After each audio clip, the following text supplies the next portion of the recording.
I see. So you have now grasped the rules of Genius Invocation TCG. That's right! The Travelers, Sucrose, and Paimon are TCG players now!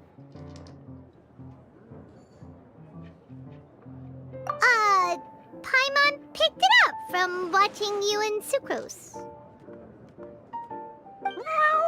Becoming a TCG player is not as simple as that. You cannot call yourselves true TCG players until you have passed the test. Sobering words from Prince there. But I'm afraid he's right. To become official players recognized by the Genius Invocation TCG Society, you have to pass the test.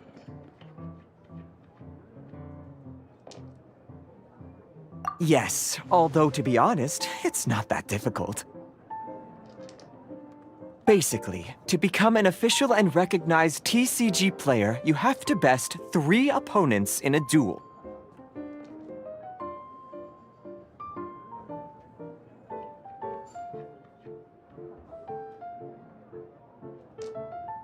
So, you have to win 3 duels against 3 different opponents?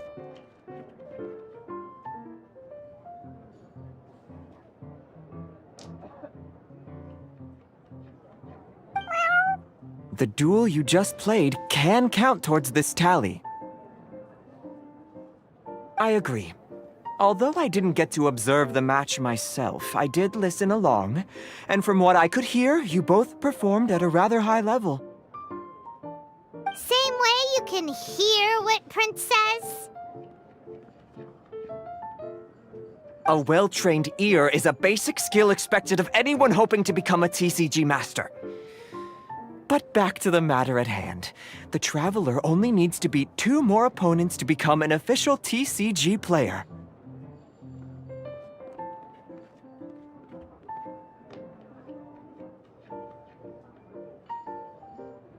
Sucrose, you may have lost the last duel, but don't be disheartened. I can assure you that winning 3 games is well within your ability.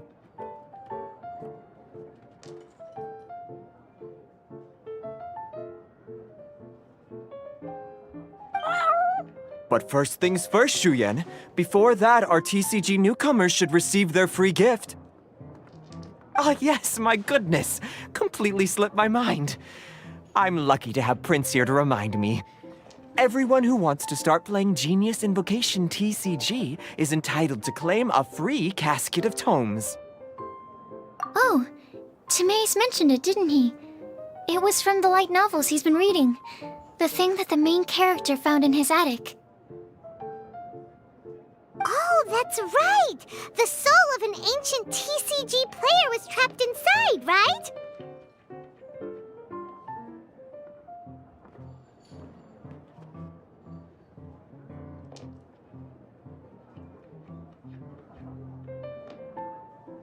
So the casket of tomes is actually real? Well, actually, all card cases in Genius Invocation TCG are called caskets of tomes.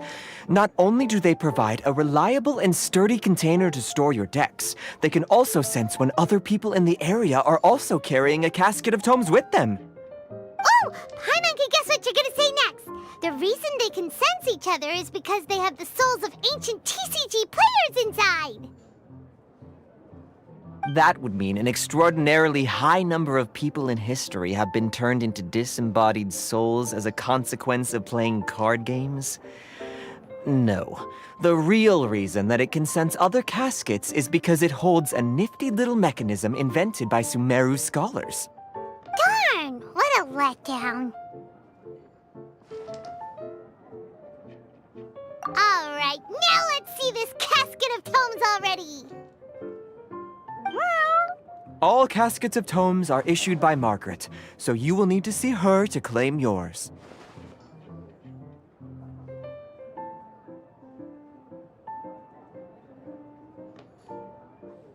Probably for the best.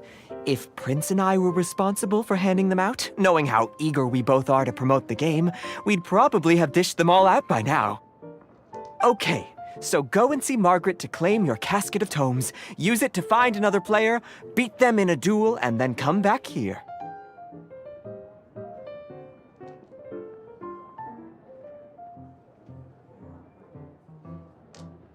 But even for the Traveler, that's only 2 wins in total. What about the last one?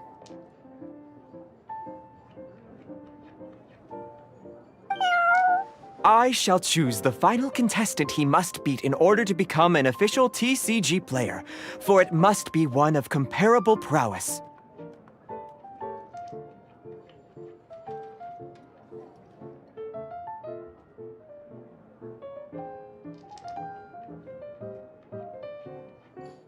Excellent plan, Prince. Happy dueling, both of you.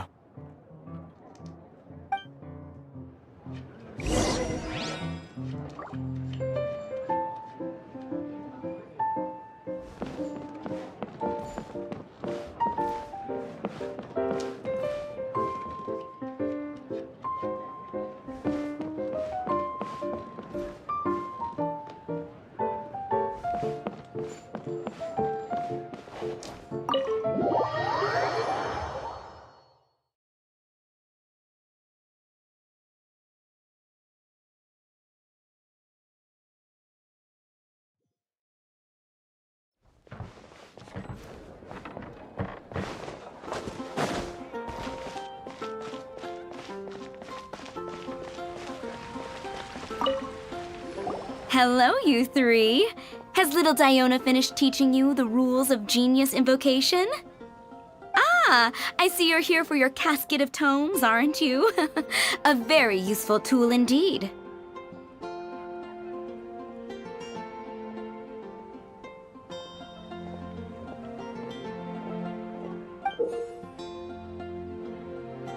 So this is a casket of tomes.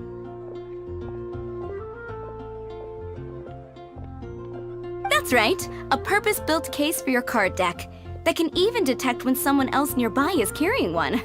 Gosh, whoever invented this must have seriously disliked being alone. Yeah, well, even the most fun game is pretty lonely if you got no one else to play it with. True. So I'm glad that these customers, TCG players, are able to congregate at the Cat's Tail. You're not wrong, but that's secondary. The important thing to me is the opportunity for like-minded people to come together and enjoy their favorite hobby. It creates a nice atmosphere.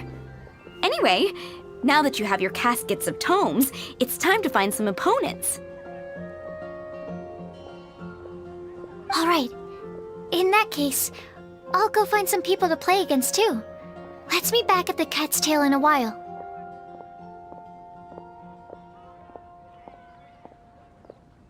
Thanks. I'll do my best.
Propagate!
A reward on the road.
Been a while since I've limbered.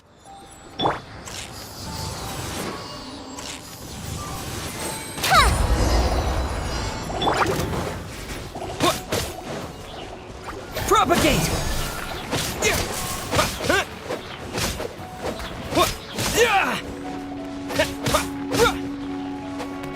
Scatter!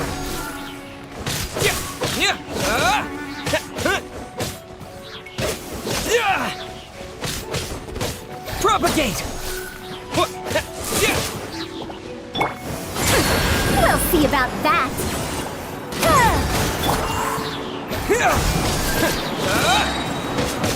Let it rain!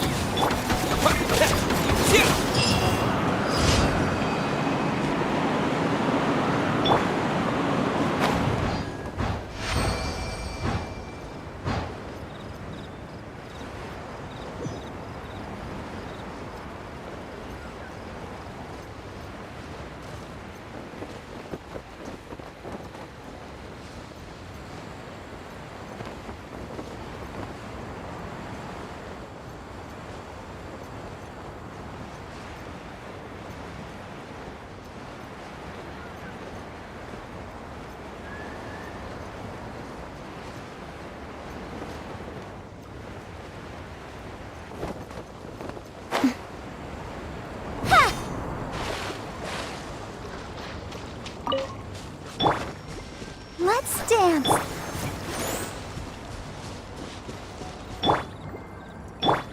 Dare to mess with me?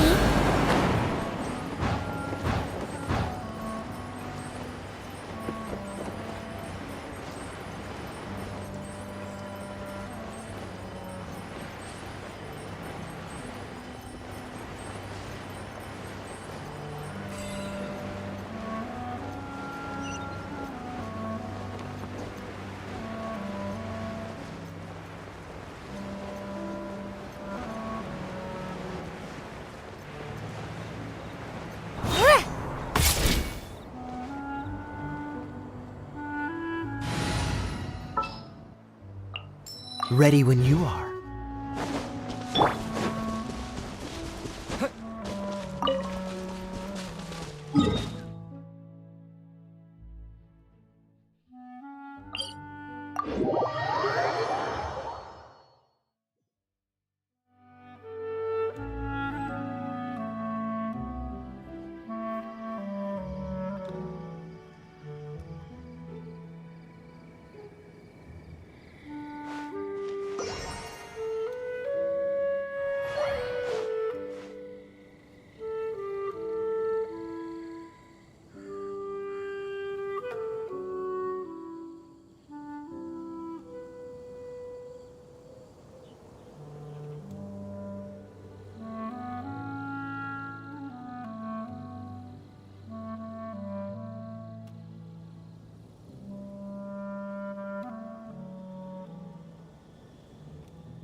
Propagate!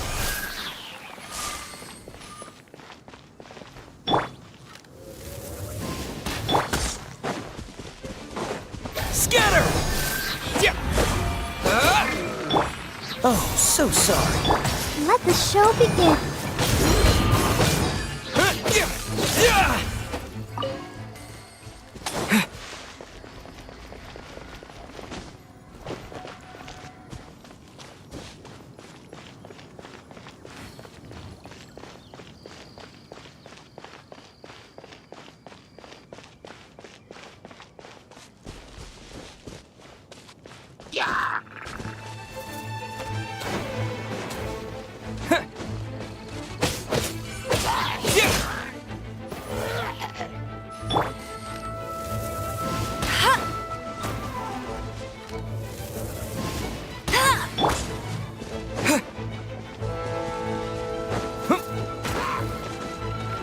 Propagate!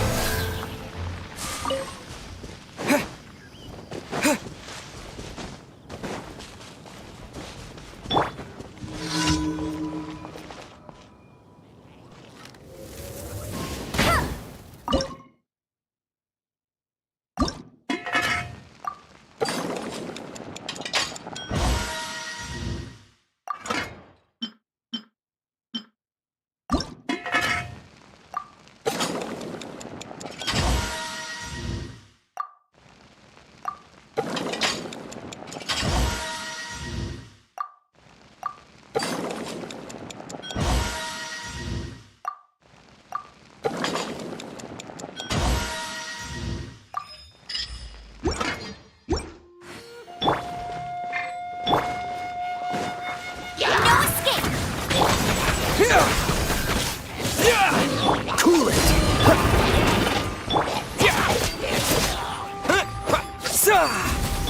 Freeze! Get him!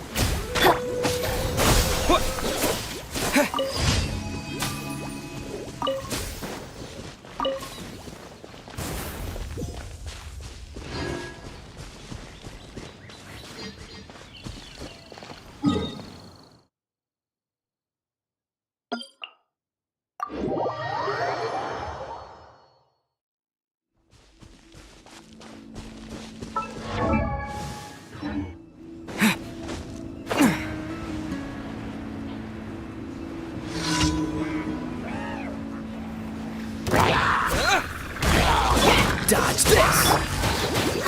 Propagate!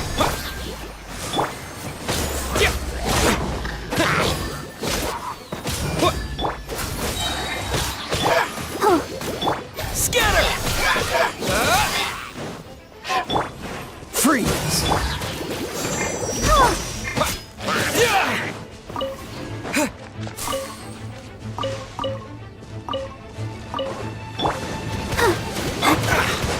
Dodge this!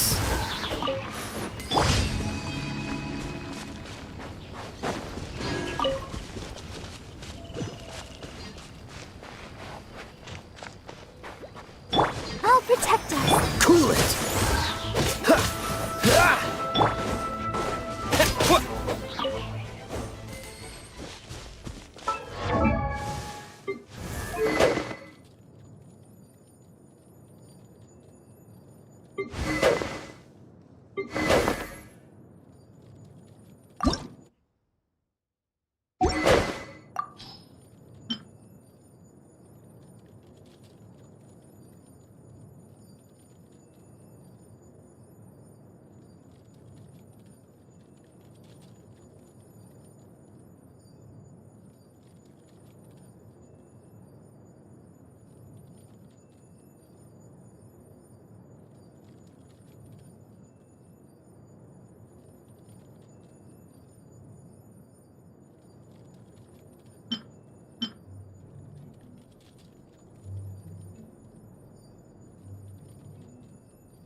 Don't get frostbite.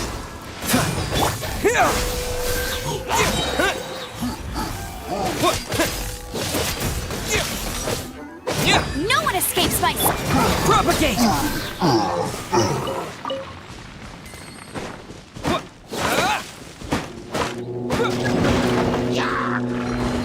Scatter!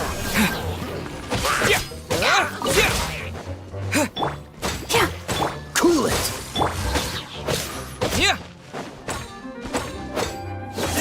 Propagate! Dodge this!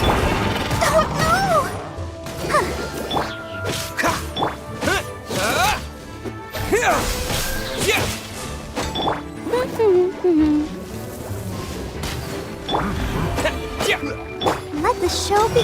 Cool it! Scatter!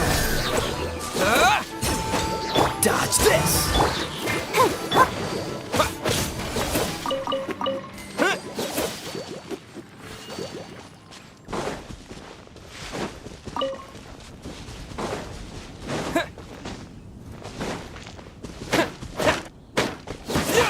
Propagate!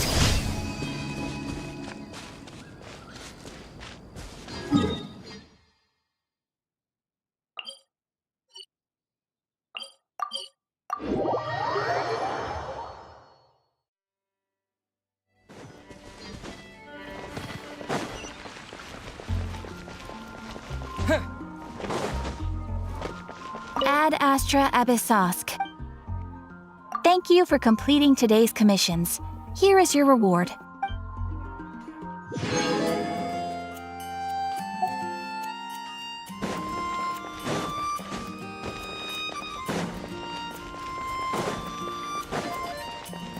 swear on the archons, I can't.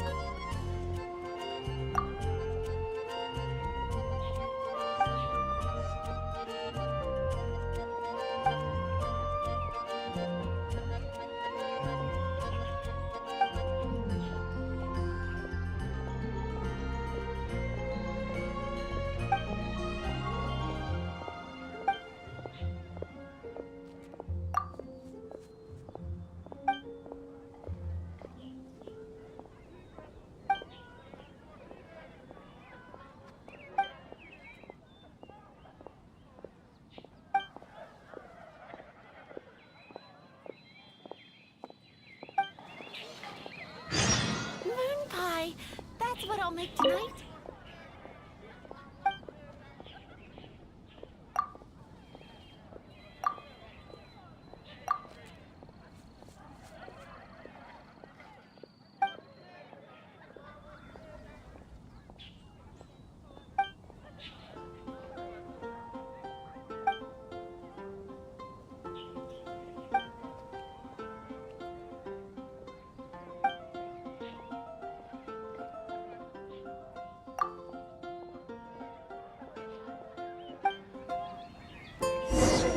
Better see Barbara at the cathedral if you're injured.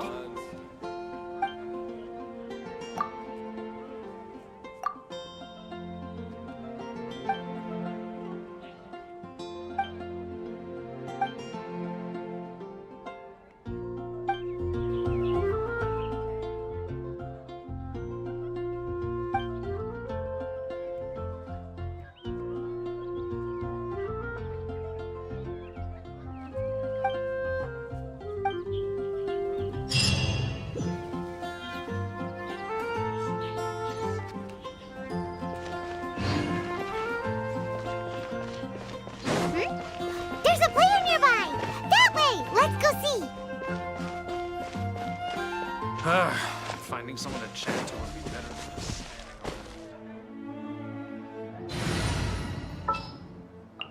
standing It's been a while since I've lived.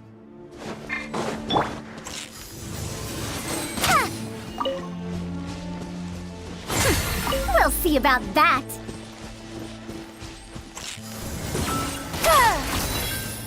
Too late for regrets!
I'm sorry. Is there anything I can assist the two of you with? We want to become official Genius Invocation TCG players! But we have to pass the test first, so we need to beat 3 players in a duel. Our Casket of Tomes led us to you. Oh, I see. Unfortunately, I'm on duty right now.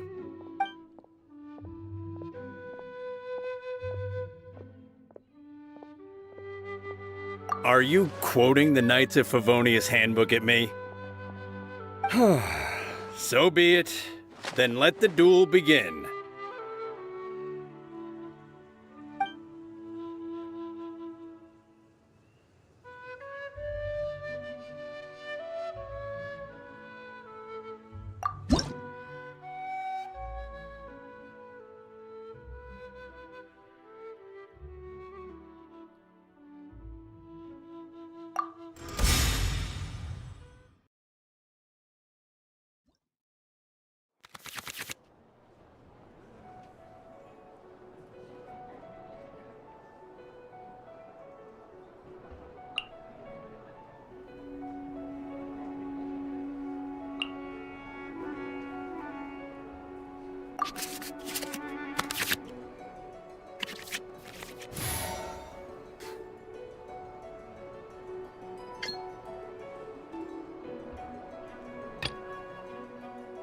Ready when you are.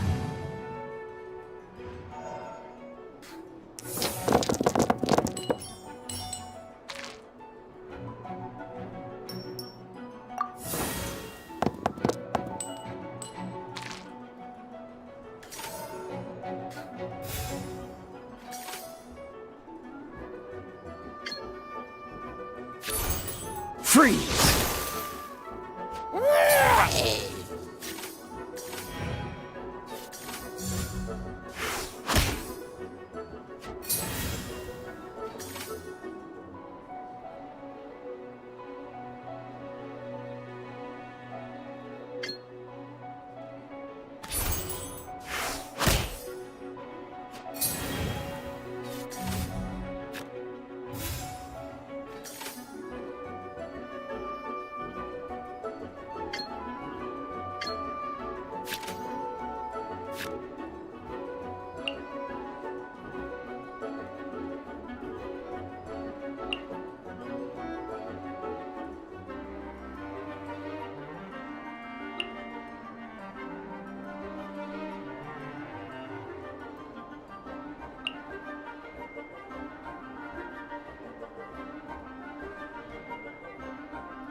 Freeze!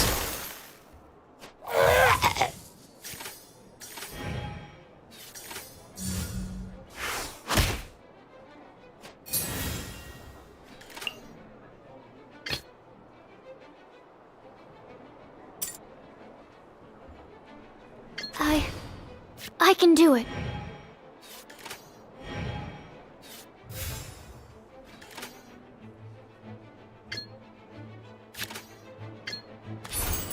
Animo test 6308.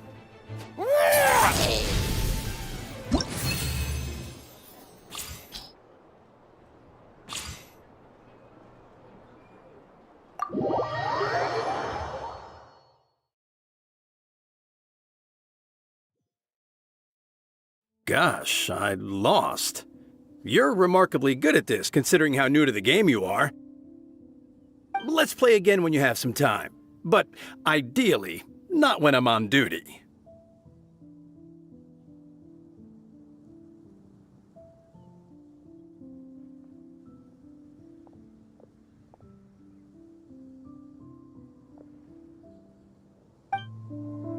We did it! Now we have 2 victories under our belt. Let's get back to the cat's tail. Paimon wonders who Prince is gonna pick as our final contestant.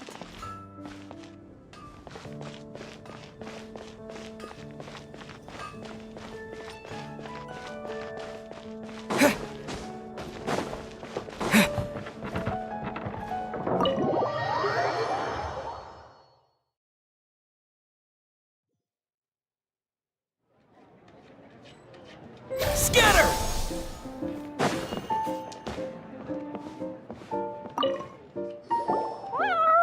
I sensed that he had what it took to become an official TCG player, but he has returned to the tavern more quickly than I had expected.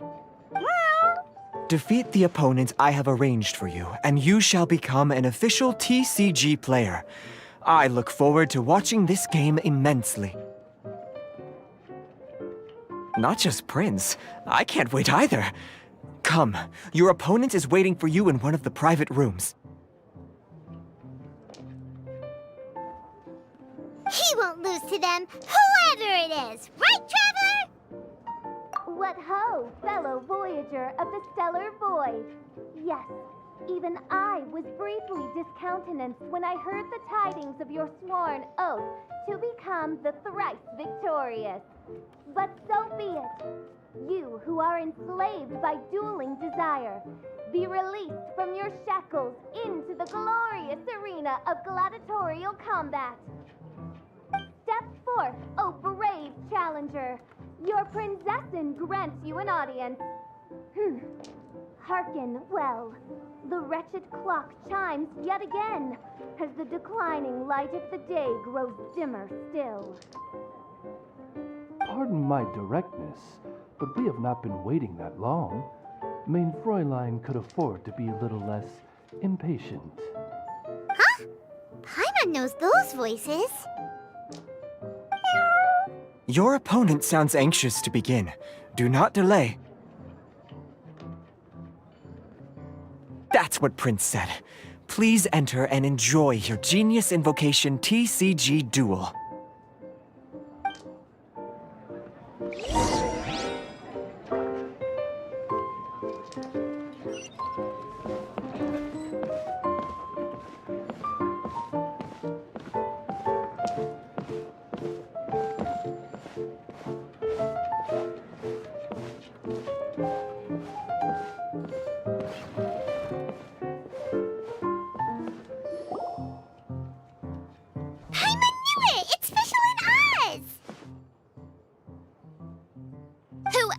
But the princessin. For, as the name of this hallowed rite suggests, only when the wisest of heroes is summoned can the master of cards hope to be crowned the champion.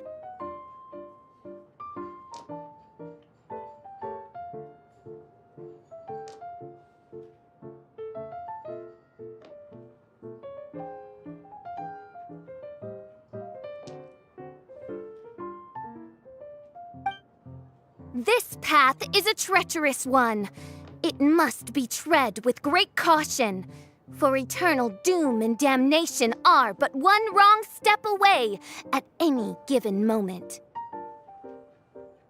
That is why none is more suited to appear in this audience chamber than the princessin, whose Aug de Verurtelung des großen Kaleido-Phantasmus has witnessed 10,000 battles across 3,000 worlds.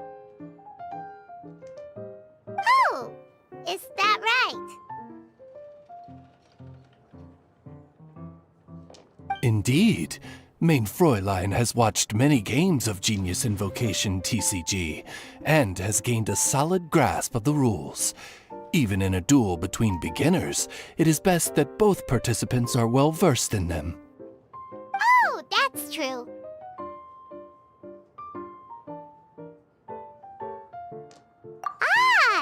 makes sense now.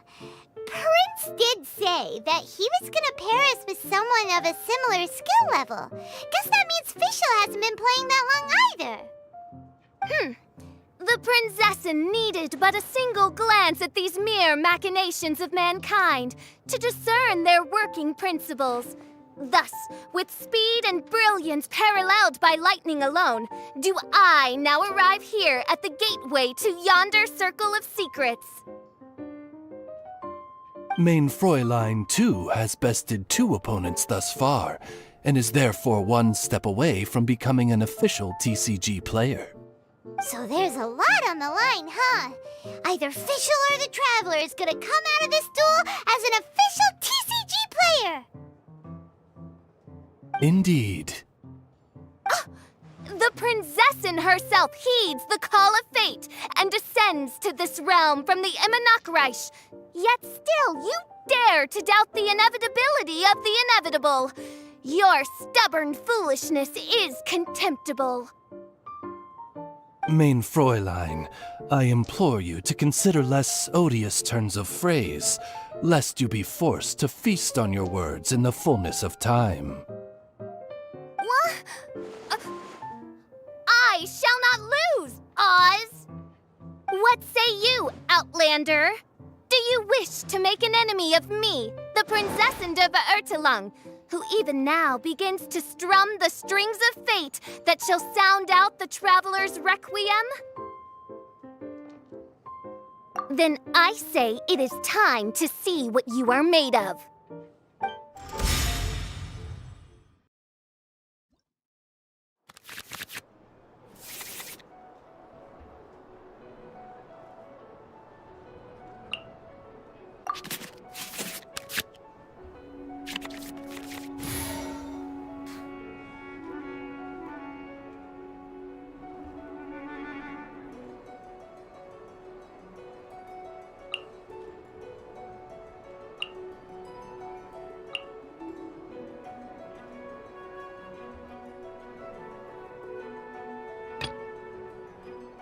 This will be interesting.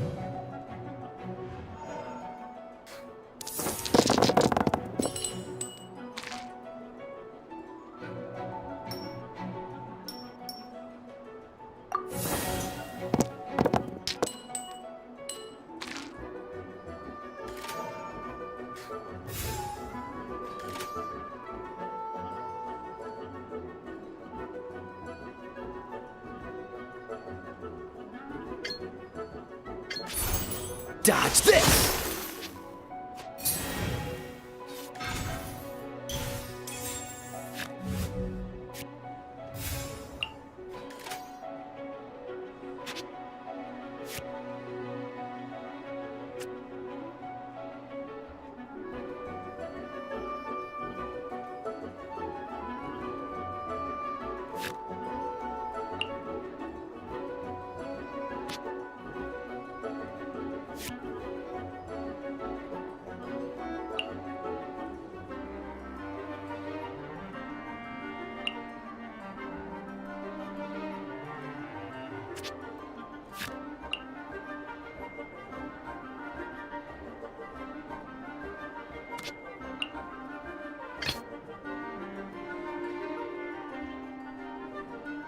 Let's finish this, swiftly.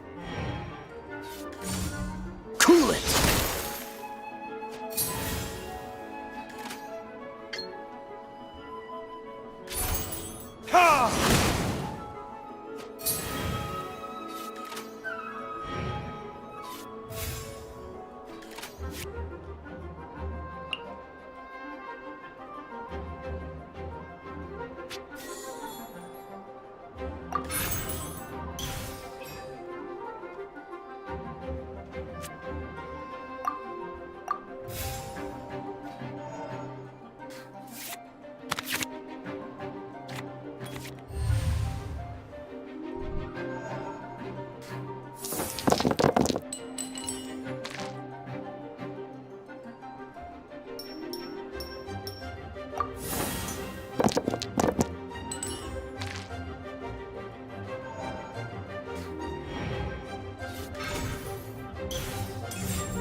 No rest for the wicked.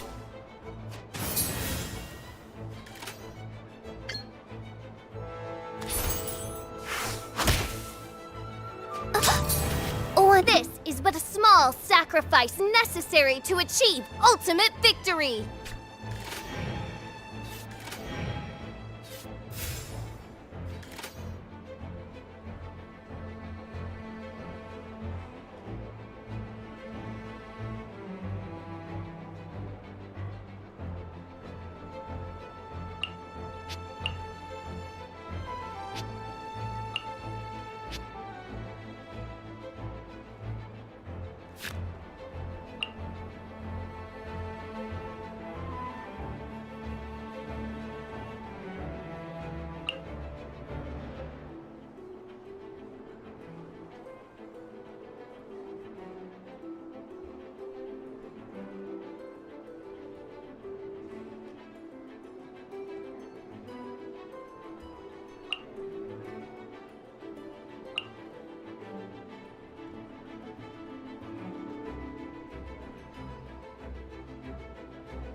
Dodge this! Dodge this!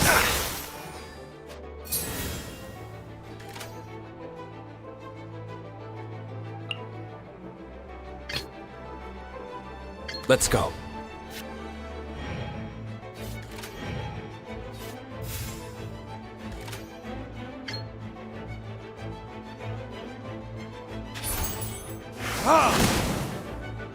I'm not done.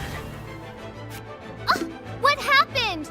Oz, with lightning twixt upper and lower mandible, strike thy pointy beak into this obstacle and remove it from my path! Mein Fräulein, I cannot simply attack the traveler.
I can do it.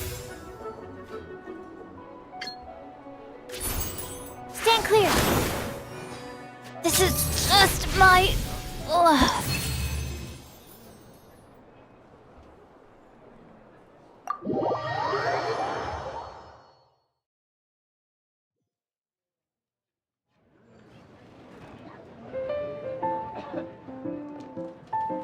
Impossible! Ugh! The cursed dragon looms near once more, casting its dark shadow on the slender threads of fate, hiding them from my vision. Traveler, was even this part of your plan? What a truly ingenious plot, and what an exciting duel to witness.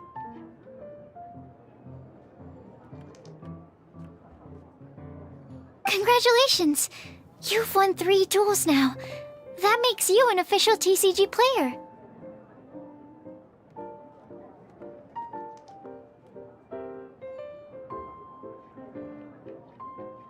Yeah!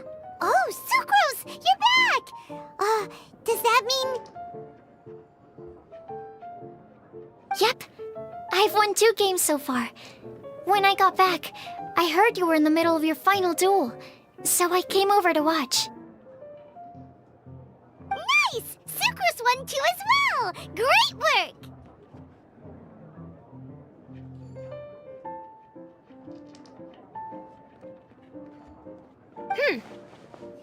It seems I am forced to admit, fellow voyager of the stellar void, that your mastery of the cards is second to none. To commemorate your glorious ascent to a battlefield beyond this lowly mortal realm, I grant thee an incarnation of my majesty in miniature.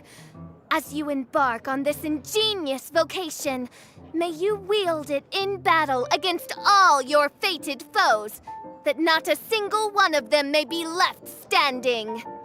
Main Fräulein wishes to give you a Main Fräulein character card. Wow! It's Fischl's character card! 'Tis a mere token of such. To the victor of this splendid duel is a boon of commensurate splendor due. Oh, excuse me, ma'am. I am also a beginner who has won 2 games so far. Might I also have the honor of joining you in a duel? If you would be willing, of course. Nothing would delight me more. I hereby grant you permission to join me in performing the hallowed rite of genius invocation. One other thing. When I got back, Prince and Shuyan said there was something they needed to give you if you managed to become an official TCG player. Probably not. Oh, Paimon bets it's some kind of prize for making it as an official TCG player. Let's go get our prize! With 3 electro dice, I summon my eternal familiar, Osvaldo Hrafnavine, to my side. Heed my invocation! But, Main Fräulein, I have been by your side all along. I mean in the game, Oz. Then, I'll use Chaotic Entropy to invoke a large wind spirit that deals increased damage when it carries an element other than Animo. So... Oh! So be it! One shall not be swayed by such a feeble attack!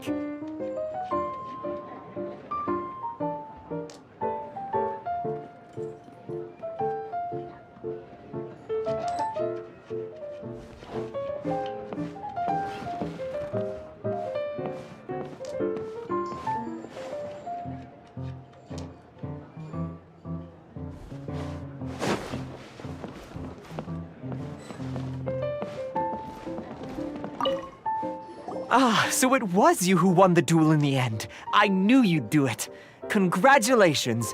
You are now officially recognized members of the Genius Invocation TCG community. Very well done. Now, I will explain to you what becoming an official TCG player entails. The first thing all new official TCG players receive is their TCG Player's Handbook. This handbook tells you exactly what you need to do to become a top-tier TCG player. Make sure you read it. Secondly, a range of Genius Invocation merchandise is now available for you to purchase here at the Cat's Tail. So you see, becoming an official TCG player is really just the first step. And thirdly, whenever you wish to play a game with a friend, you can use the invitation board there. Whoever you wish to duel against, simply invite them to the tavern for a game. Yes, it's right by the bar counter. Once you get the hang of it, you can play with your friends whenever you want.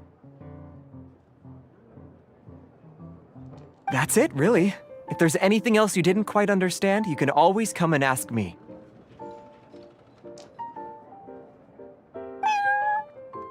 Yes, indeed, I'm quite sure they will. Oh, sorry, I forgot to translate for you. Prince would like to say, hope you have fun playing Genius Invocation TCG.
Huh? There's a strange new customer in the tavern. What? Look! Look! It's a huge finch! Excuse me, I am not a finch. My name is... oh dear, it seems... No, I can't quite remember my name. You can just call me Tubby, I suppose. Well, hey, Tubby. Don't think we've seen you around Mondstadt before. That's because it's highly unusual for me to be in Mondstadt at all. I actually came here all the way from Liyue. So, how come you came all this way just to visit the Cat's Tail?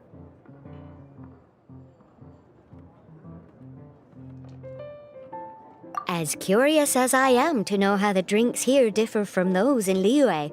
No, in fact, I was sent here for a reason. What reason is that? And if I am guessing correctly, and you are indeed the traveler, then as it happens, it has something to do with you, too. Well, as I'm sure you've discovered, with the rising popularity of Genius Invocation TCG, inviting a friend to a duel in the tavern has become a fun way to pass the time. There's just one little problem. Many invitees currently have to travel an enormous distance to get here, turning the whole thing into quite an ordeal. I have therefore been sent here to create a little game room using the same Adeptus art as is used to construct Teapot Realms. That way, anyone with an invitation will need only to think the thought, and they will instantly appear in the game room. You will be free to use the room whenever you wish to invite a friend to duel, and it will be far more straightforward for them to take you up on the offer. Wow! This will make things much easier! But what if Margaret finds out? She's not gonna get mad at you for renovating her tavern with your Adeptus Arts, is she? That shouldn't be a problem, since the realm will not be physically located within the cat's tail. Besides, we obviously sought the owner's permission in advance. She was quite enthusiastic. Oh, Liyue's Adepti Arts sound pretty useful. Could you double the size of the tavern while you're at it? Unfortunately, my mastery of Adeptus Arts is not sufficient to achieve this. Huh. Yeah, that does sound like something Margaret would say. Anyway, it's great that you're here. I was racking my brains trying to think how to get in touch with you after setting everything up. Right then, let's get started. Okay, that should do it. Wow! Just like that? Liyue's Adepti Arts are pretty nifty. Mm-hmm. You know, I have a feeling that we will meet again someday. Who knows when, but we will find out when that time comes. Over to you. Now you can invite friends to duel with you in this room wherever in the world they are. And I almost forgot. A guy from the tavern wanted me to say this to you. Hope you will have fun playing Genius Invocation TCG.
To mess with me? Propagate!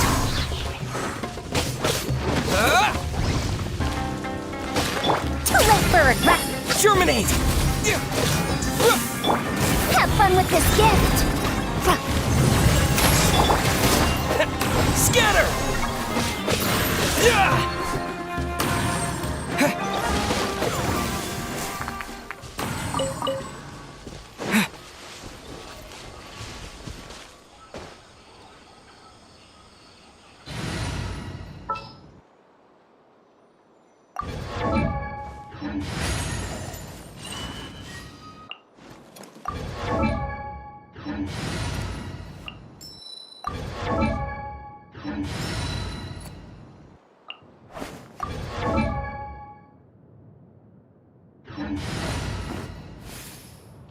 Next time, be sure to make...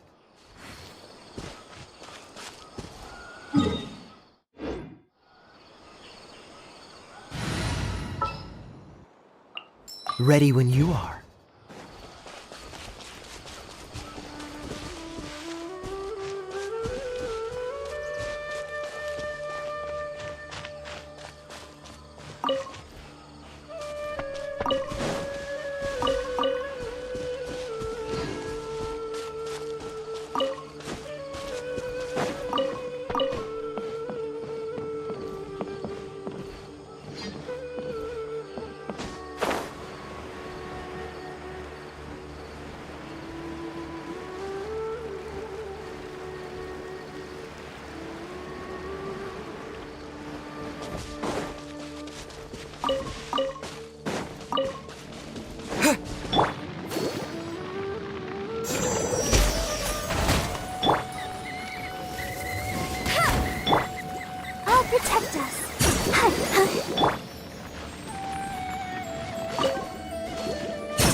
Let's dance. Ready, steady, go! Go, Barbara, go! Freeze! This moment will be frozen in time.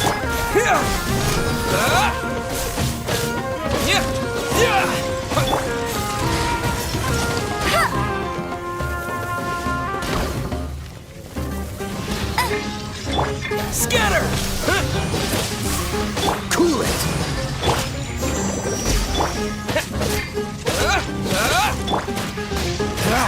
Dodge this!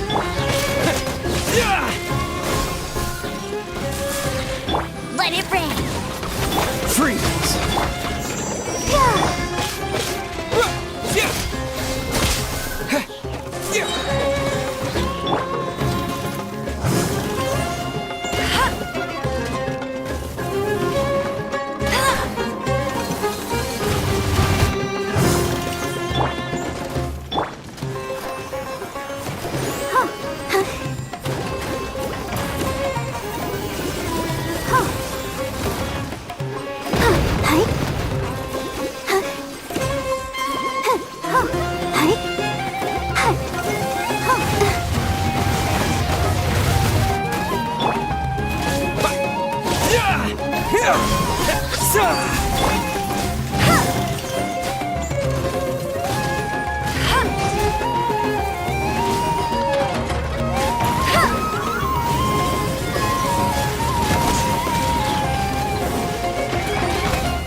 No escape!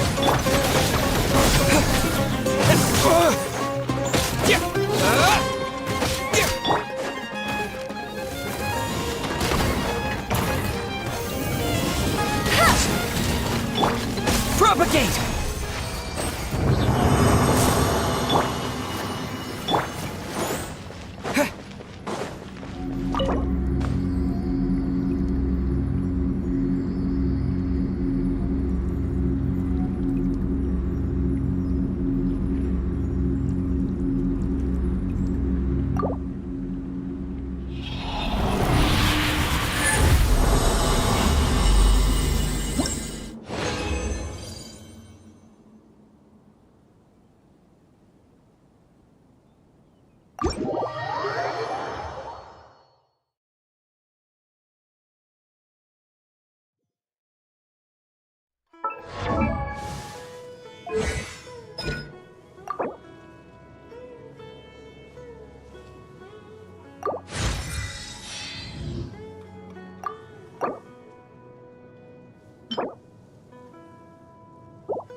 Make sure to keep up.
frostbite.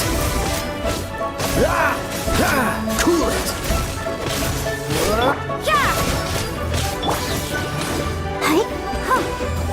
Dodge this. Judgment! Scatter. Freeze.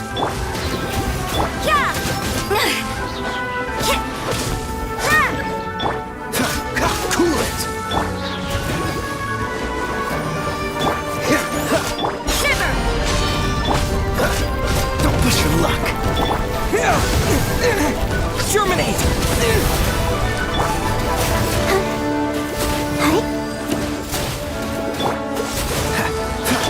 Judgment! Dodge this. This moment will be frozen in time.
Let's dance.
Let's see.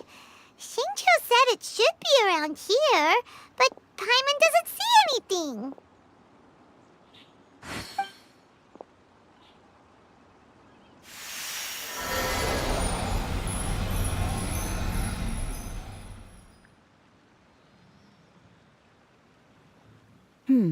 This place was hidden using a special Adepti art.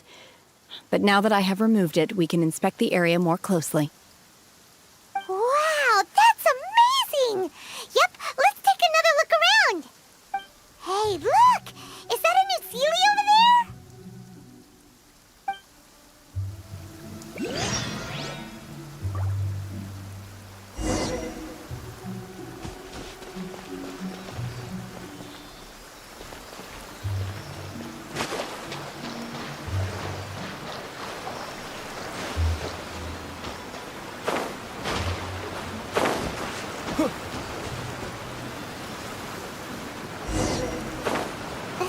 we got to here and then disappear.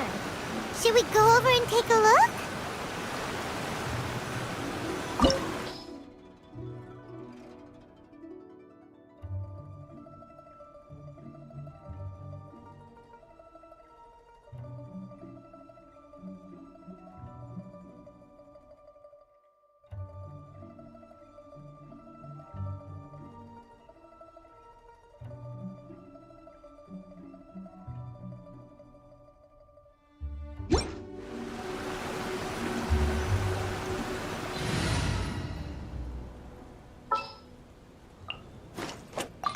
Amber, reporting.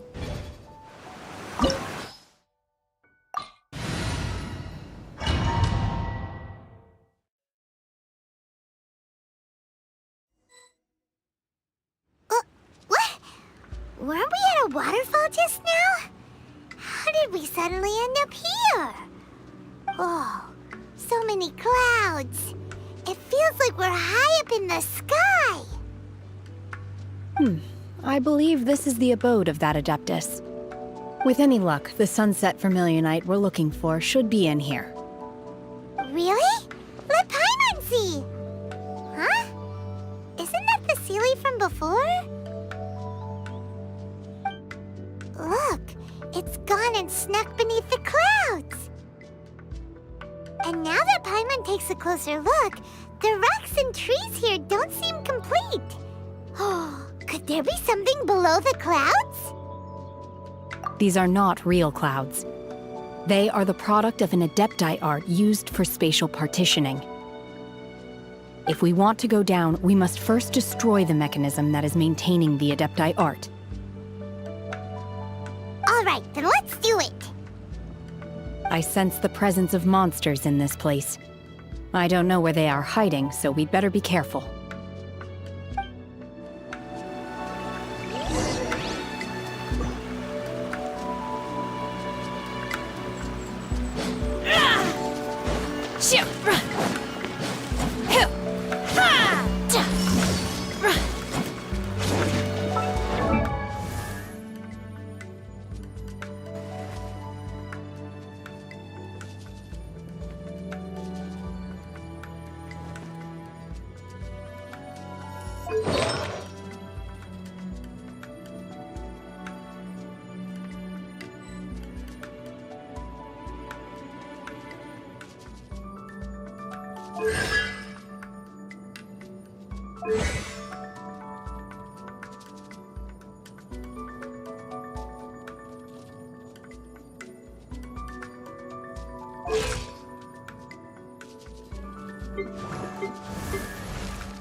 Propagate!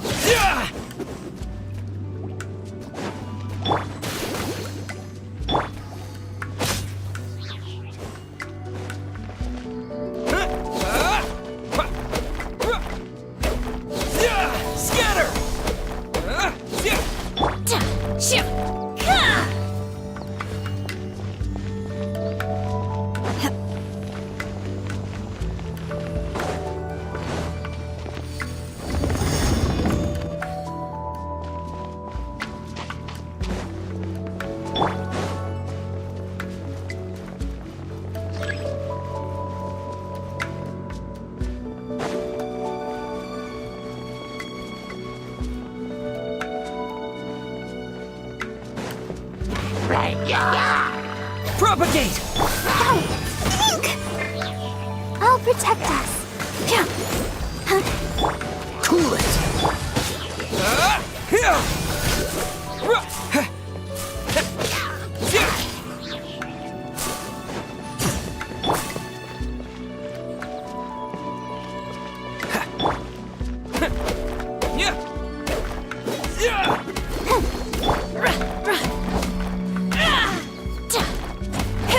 My will embodied!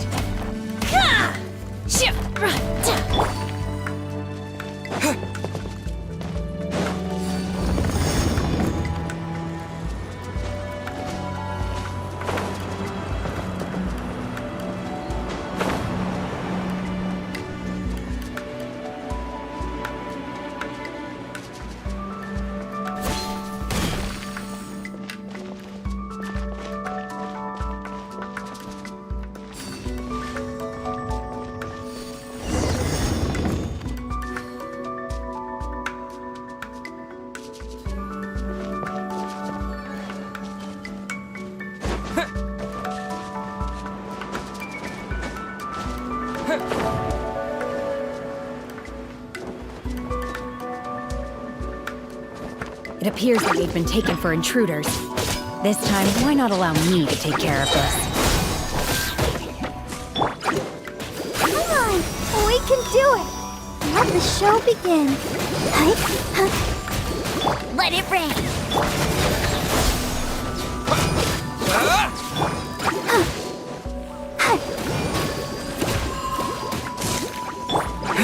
Spring forth! Go, Barbara, go! Obey!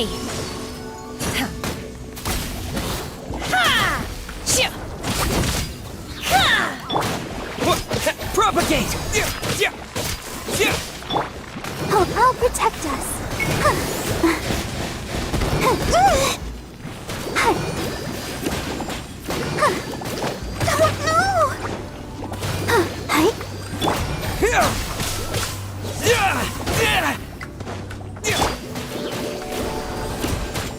Go, Barbara, go! Freeze!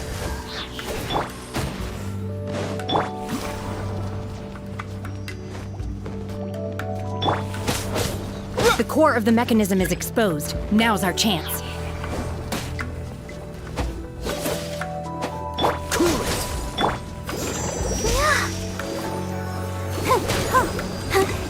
Scatter!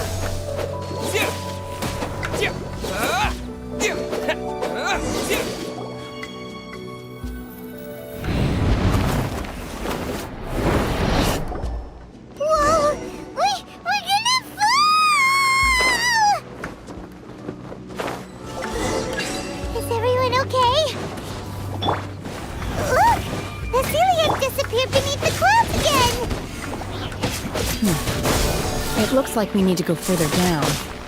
But before that, let's destroy the guard mechanisms on this level first.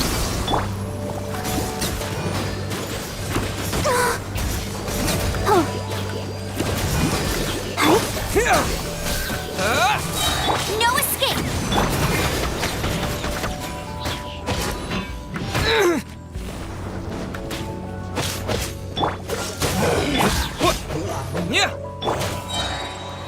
La la la la! Scatter!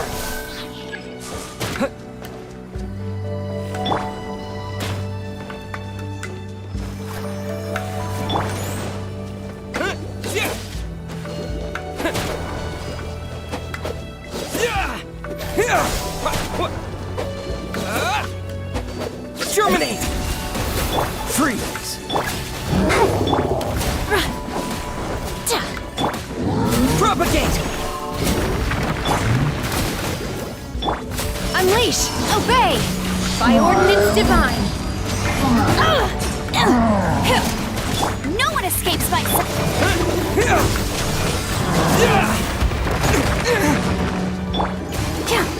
Let's dance. This moment will be frozen in time. Propagate!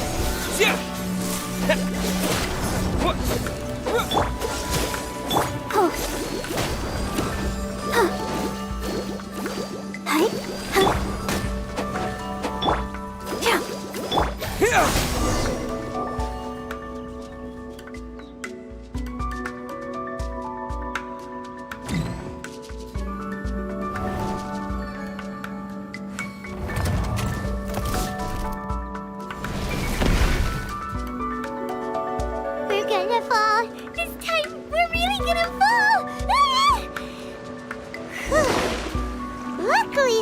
pool of water at the bottom.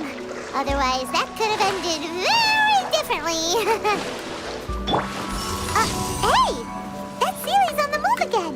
Let's catch up with it. I'll protect us.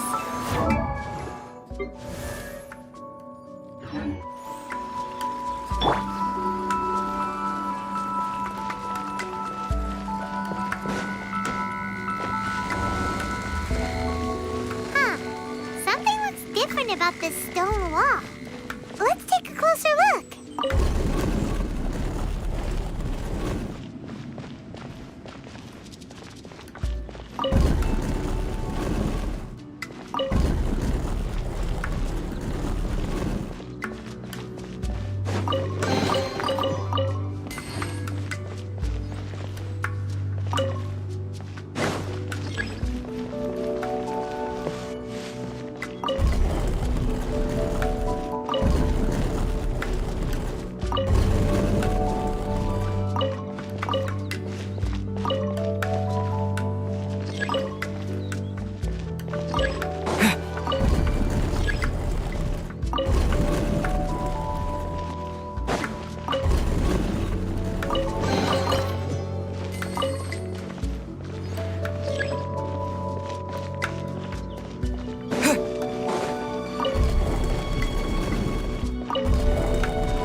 Propagate!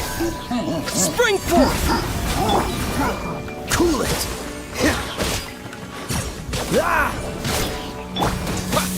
Scatter! Oh, so sorry. Let's dance.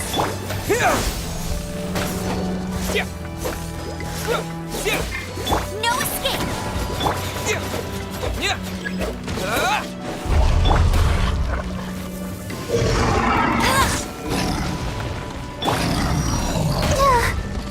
Come on, we can do it. Dodge this! Propagate!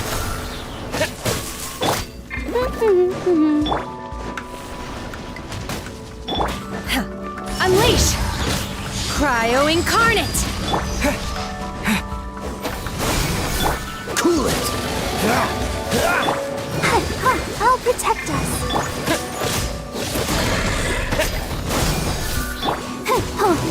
Freeze!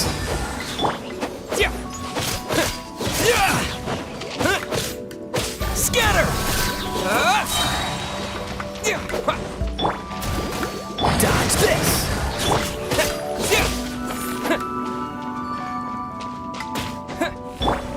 Obey!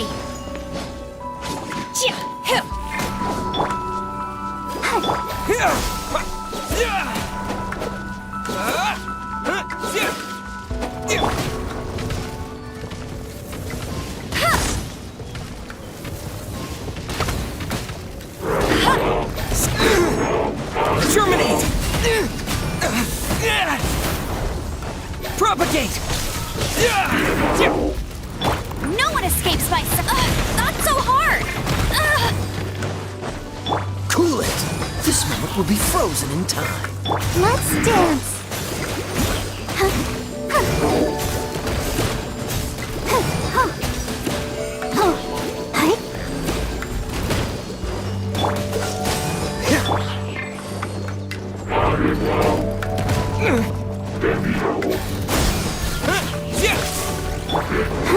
Ready, steady, go!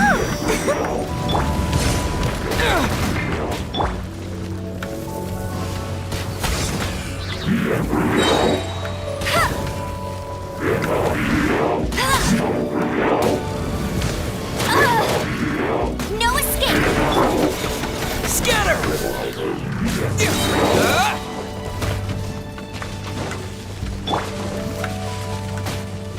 I'll protect us.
so huge!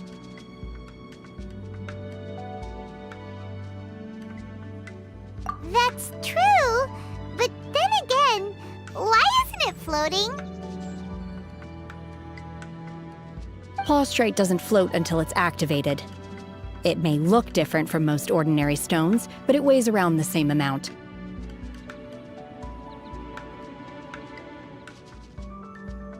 Only after being activated does Plaustrite reveal its true nature, breaking free from the shackles of the mortal realm and ascending up into the heavens.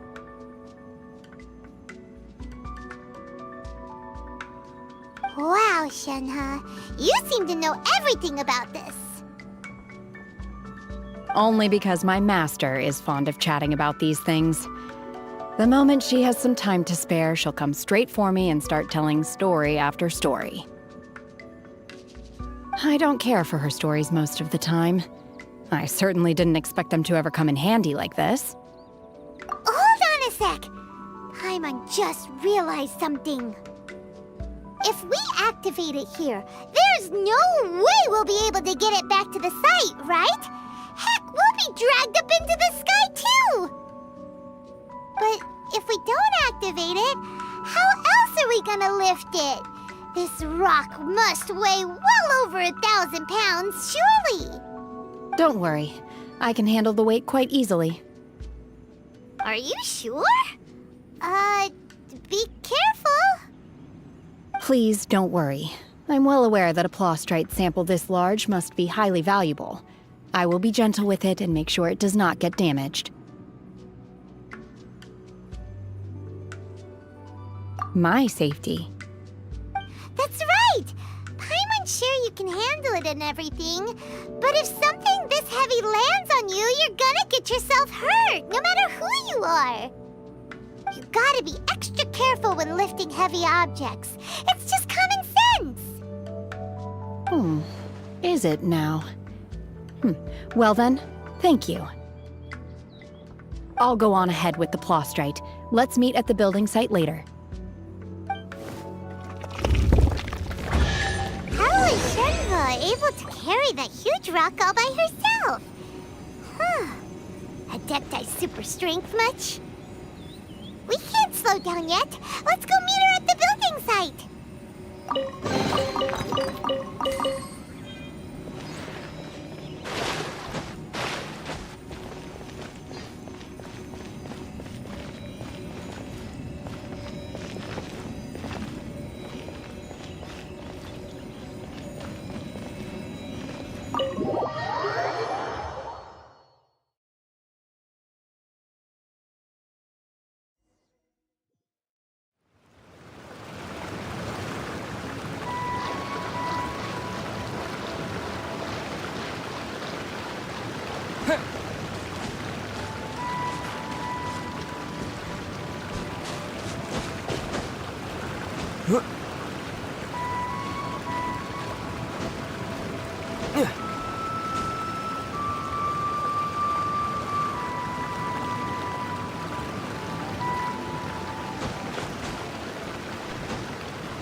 Oh my god, I can't believe my eyes.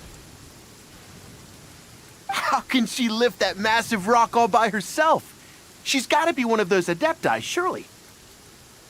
Oh, mighty Adeptus, please give me your blessing so that in the coming year I may reap a more bountiful salary. This is top tier in size and quality, and the condition it's in is quite simply immaculate. Congratulations, this item is approved for submission. I'm going to award you full marks for the Sunset Vermilionite item. May I take your name? My name isn't important. I'm not even here to compete. I was just delivering this for some other people. They should be here any minute now. Shenhua, and Ningguang's little helper. Ah, so you're the ones behind this. No wonder. The rarest talent turns in the rarest plastrite specimen. But I have to correct you on one point. It's not helper, it's secretary. Okay then, Miss Secretary, what do you think of the rock we found? Pretty amazing, right? In truth, it is the finest piece of plastrite we have received so far. If everything goes according to plan, we will use this piece in the foundation of the Jade Chamber, which will enable us to proceed to the next stage of construction. As a side note, Lady Ningguang has rented some dwellings in the nearby area to serve as accommodations for the contestants. If you need a place to rest, you are welcome to stay there. Now, please excuse me. As you can see, there is still a lot of work to do on the building site.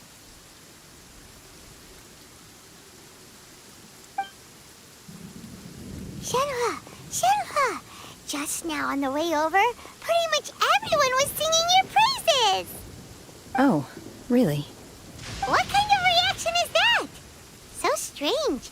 Aren't you happy about it? Whenever Paimon gets praised, Paimon can't help but hold their head up high and break into a big smug smile. I've had similar compliments before. They call me an Adeptus, treat me with great deference and respect, as if I'm set apart from the common folk. Yeah, 'cause that's how Adepti are. At least the ones we've met are pretty unique and reclusive, too. Way different than normal people. But I am not... Shenhua? I'm fine. I've been exerting myself quite a lot ever since we set foot in that abode. I'm just a little fatigued. Well, Byron said that there are some makeshift hotels we can use, right? Let's go check in and take a rest. No need. I simply need to find myself a secluded place in the wilderness to sit and meditate in silence. You can't do that. It's dangerous out in the wild on your own. When you're hungry, you go eat something tasty. And when you're tired, you go lie down in a nice, comfy bed. All right? Seriously, don't punish yourself like this. Okay. If you insist. Great! Now we're talking.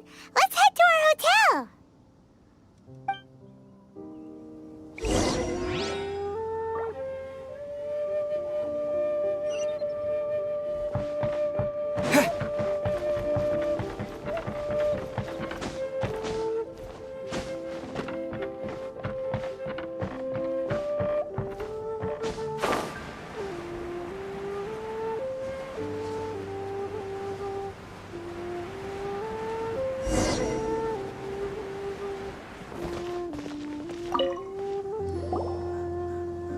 Hi there!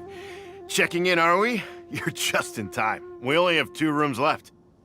Since this was chosen as the building site for the new Jade Chamber, we've had a constant stream of people in this area. And not just workers either. Visitors, business people, tea sellers, all sorts. So, business is booming for me today. Very few vacancies. You're lucky you got here when you did. Great! One of your rooms is still being cleaned. I guess it should be ready within the hour. The other room is just through the door on the left. Here are your keys. All right. Hope you enjoy your stay. Please excuse me, I'll leave you to it. Shenhe, you should go get some rest. We'll hang around outside until the other room's ready. Paimon's gonna go see if there's anything good to eat around here.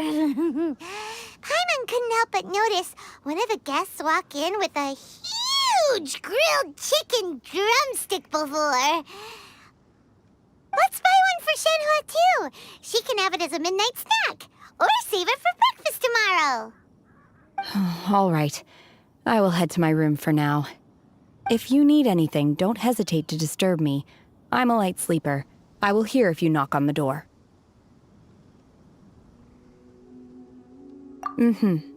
See you tomorrow.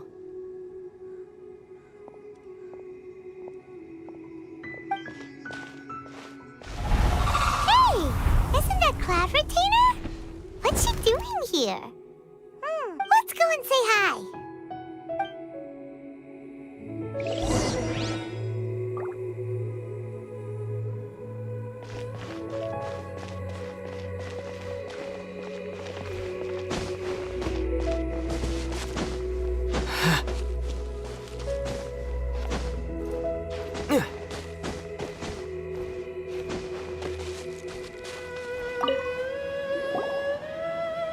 One trusts you have met Shenhe.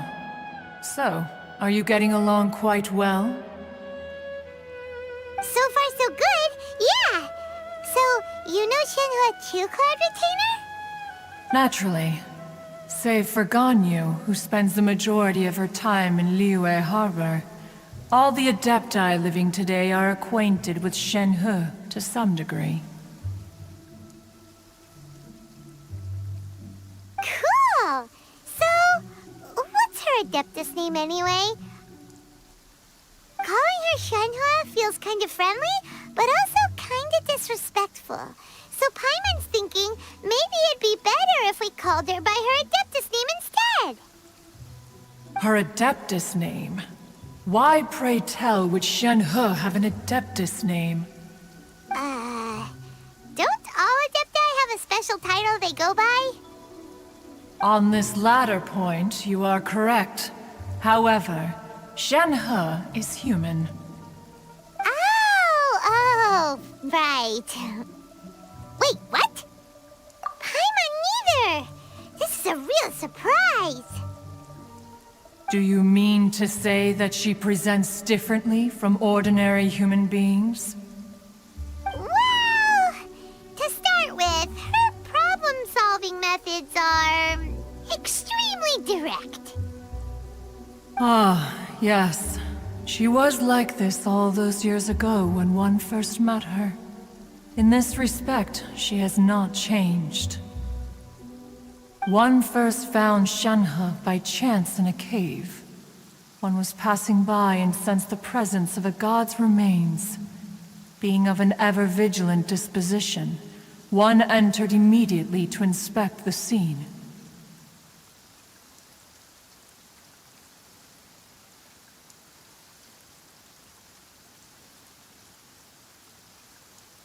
Inside was Shenhe, then aged around 6 years old. In her hand, she held a dagger with which she was confronting a monster that was the god's remains incarnate.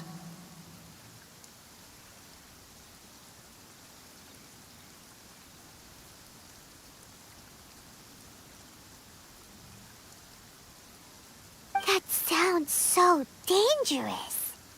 When one arrived, she had already been locked in confrontation with this monster for several days. Most mortal children are fragile, both physically and mentally, and are highly reliant on their parents for survival, but not so her.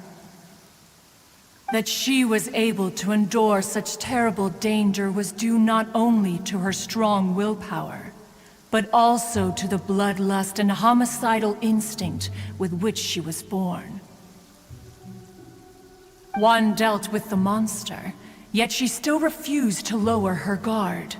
She even pointed her dagger in one's direction and remained ready to strike. Only after she was satisfied that one had no intention to cause her harm did she finally relent. She then passed out without uttering a single word.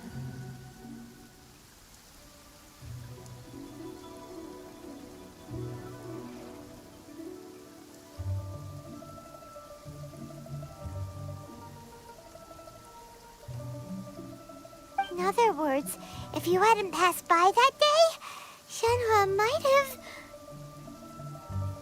Not necessarily.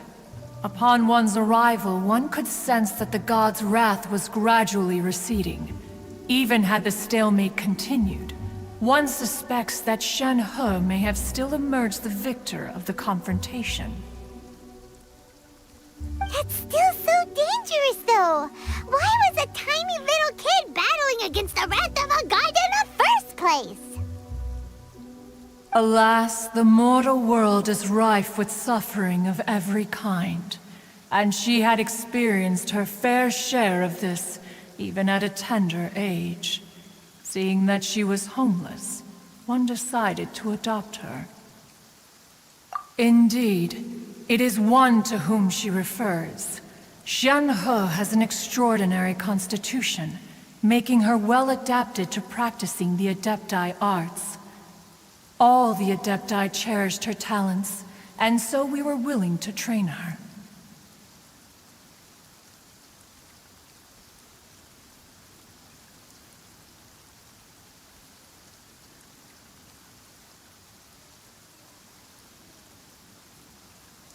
However, her homicidal urges did not subside with age.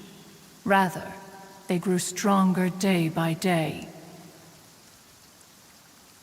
Mooncarver once performed a divination for her. He declared that her fate is to bear the curse of calamity. Consumed by malevolent energy, she is prone to bring harm to those around her. Such is the magnitude of the danger this poses, that her soul must be bound with red ropes to keep her homicidal instinct at bay.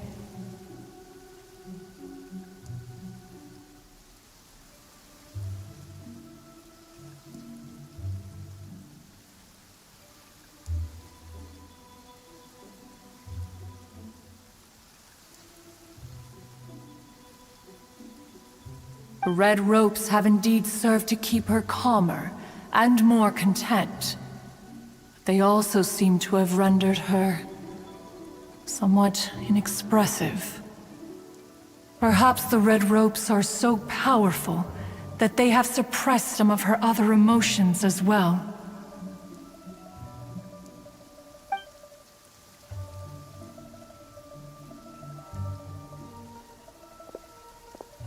It is only by fate that people's paths may cross. Now that Shenhe's path has crossed with yours, please be sure to treasure the gift that fate has given you, and take good care of her. Oh, now Paimon gets it. You came out here to check up on Shenhe because you were worried about her, didn't you? Huh. You dare draw such a facile conclusion on the nature of one's present excursion? Incorrect. The truth is that while Liyue Harbor may seem peaceful today, danger is always lurking in the shadows.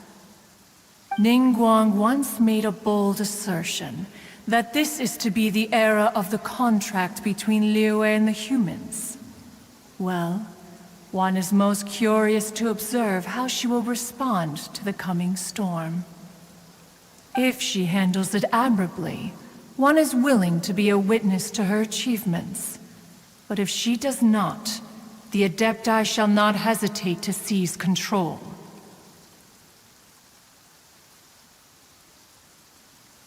Let us conclude our conversation here for today. One has occupied enough of your time, and night is approaching. Be sure to get ample rest.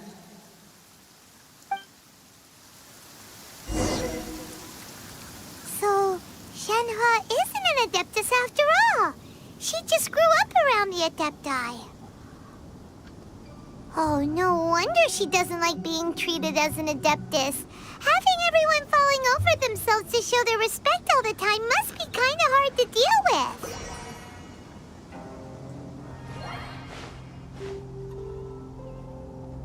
There seem to have been a growing number of tales told regarding Shenhe in recent years. Perhaps she was seen on the previous occasion when she secretly ventured out from the mountains.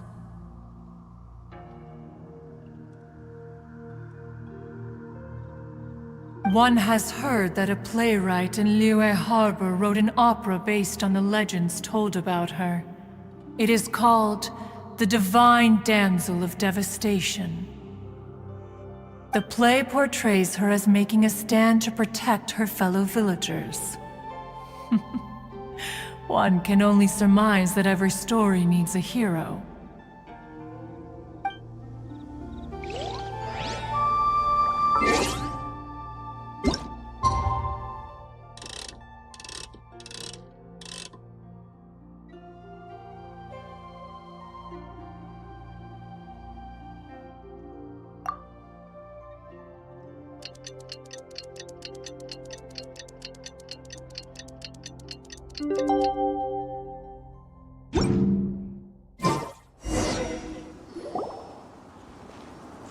Hey!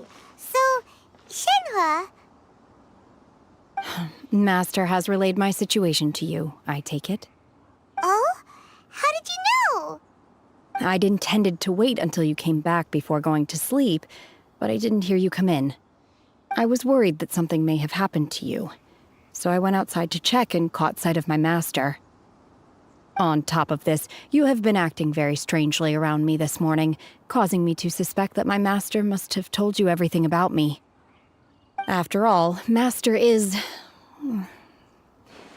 very talkative. Sorry, Shenhua. Paimon had you down as an Adeptus this whole time, but it turns out Paimon was wrong. It's okay. I don't mind. The fault is mine for not explaining everything to you sooner, because in my experience, trying to explain is a futile pursuit. Still, though you mistook me for an Adeptus, you never treated me as distant and unapproachable. Instead, you treated me as you would a friend. For this, I am very grateful indeed. To be fair, we've met our fair share of real Adepti, too. Anyway, now it's settled. From now on, you're our friend. Whether you're an Adeptus or a human isn't the important thing. First and foremost, we're just plain old friends.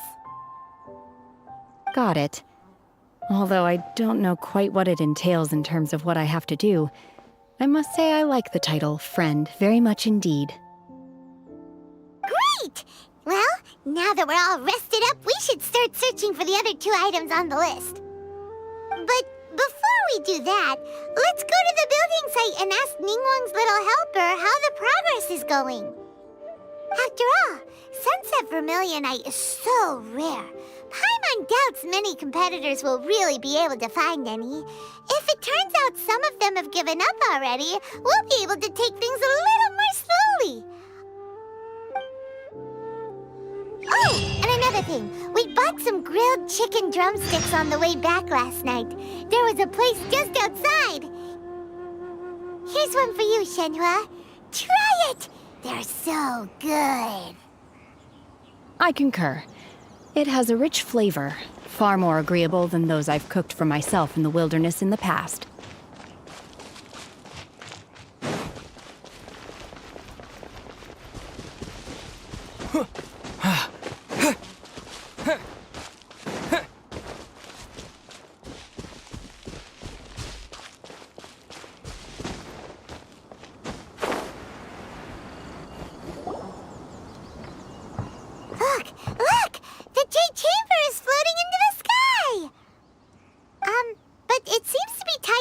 try something. That's because it's not finished. Hey, Bywin! And hey, Beto! And hey, person Paimon doesn't know? Given the enormous scale of the Jade Chamber, we split the construction work into 2 phases to make sure the structure remains balanced. Before we find some suitable plastrite, we build the Jade Chamber's keel at ground level. Once the plastrite is ready, we place it into the keel and let the partially constructed Jade Chamber rise up to the height of the surrounding mountain peaks. The remainder of the construction work is then carried out at that altitude. Once everything is ready, we release the iron tethers and allow the Jade Chamber to rise to its target altitude.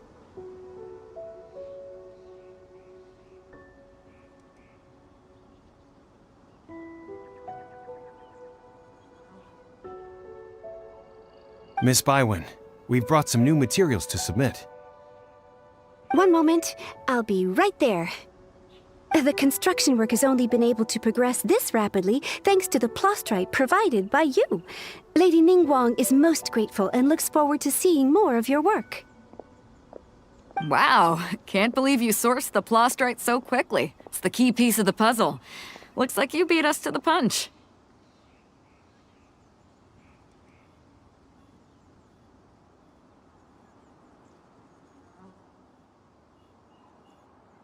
Beto?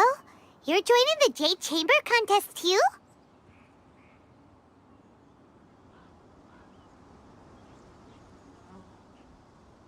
Sure am.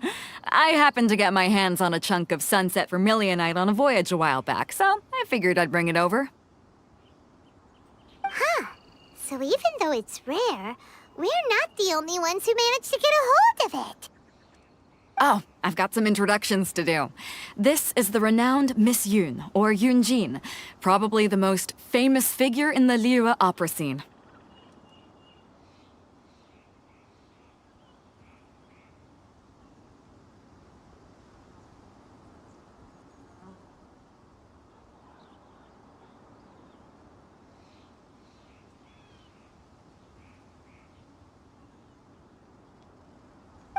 Greetings.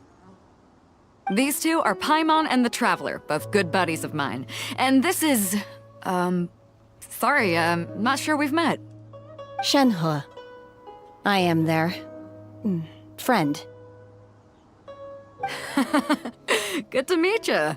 A friend of a friend is my friend too. Or, as I like to say, a mate of a crewmate is part of the crew. Miss Yun is also here for the contest. Turns out she needed to borrow a boat, so we came together. It's an honor to finally meet you both. I've heard much about you. Miss Shenhe, though we are only meeting for the first time, I have a feeling that we will get along very well indeed. To be honest with you all, I am in great need of this opportunity to ask Lady Ningguang a question. That's why I joined the contest. Thanks to my father's connections, I was able to acquire a specimen of the plastrite required. Fortunately, it was approved for submission, despite being a little on the diminutive side. Wow. So it looks like the three of us are competitors now. Excuse me for prying, Miss Shenhe, but are you competing as well? No, I don't have any questions for Ningguang. I just wanted to help him win. In that case, I have a proposal to make.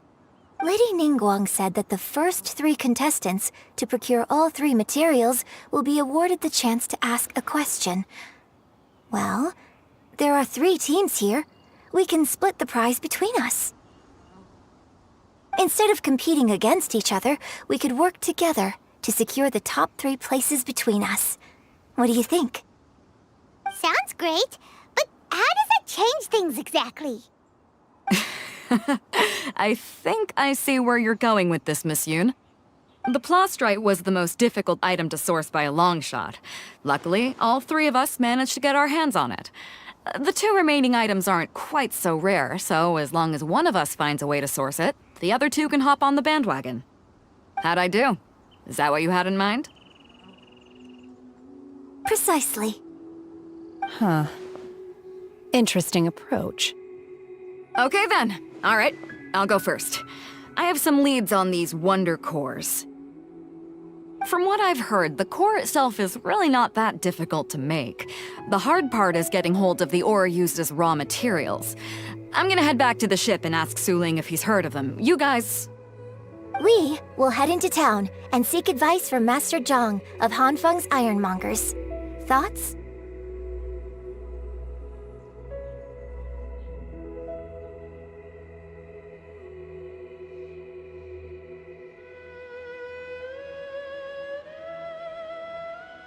Wonderful. We'll split into teams then, and whoever makes progress first brings all of us a step closer to victory. I'm gonna take off. See you later. Okay, let's go! By the way, what question are you gonna ask Ningguang, Yunjin? I'm looking for a venue to host the performance of our new opera. Lady Ningguang has excellent judgment, so I would like to hear her opinion. Ooh, what's the opera called? Paimon wants to go see it. The opera is a labor of love by my father. He wrote it based on a popular urban legend about an evil spirit and an adeptus. It's called The Divine Damsel of Devastation.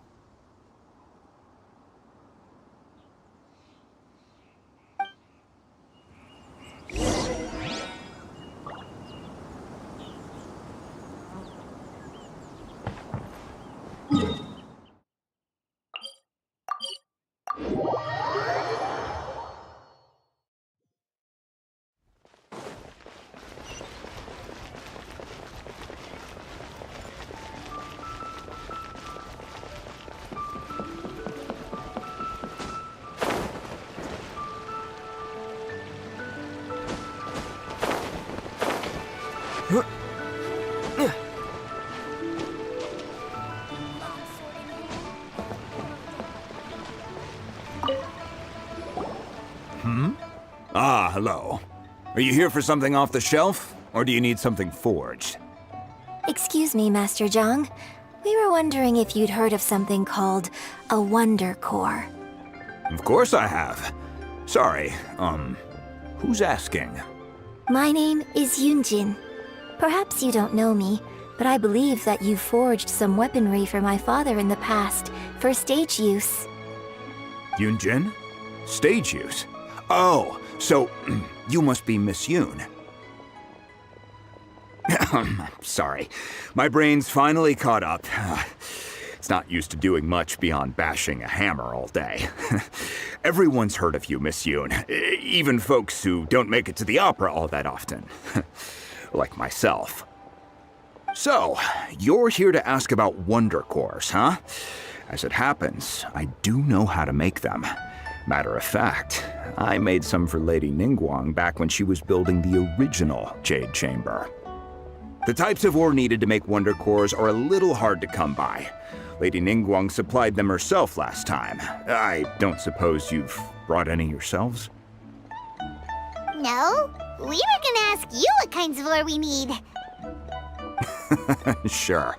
Well, you'll need two kinds. Star Splinter Iron and Subrosium. If I remember correctly, Lady Ningguang sourced her Star Splinter Iron from the Mount Tianheng area. They say it resonates with visions.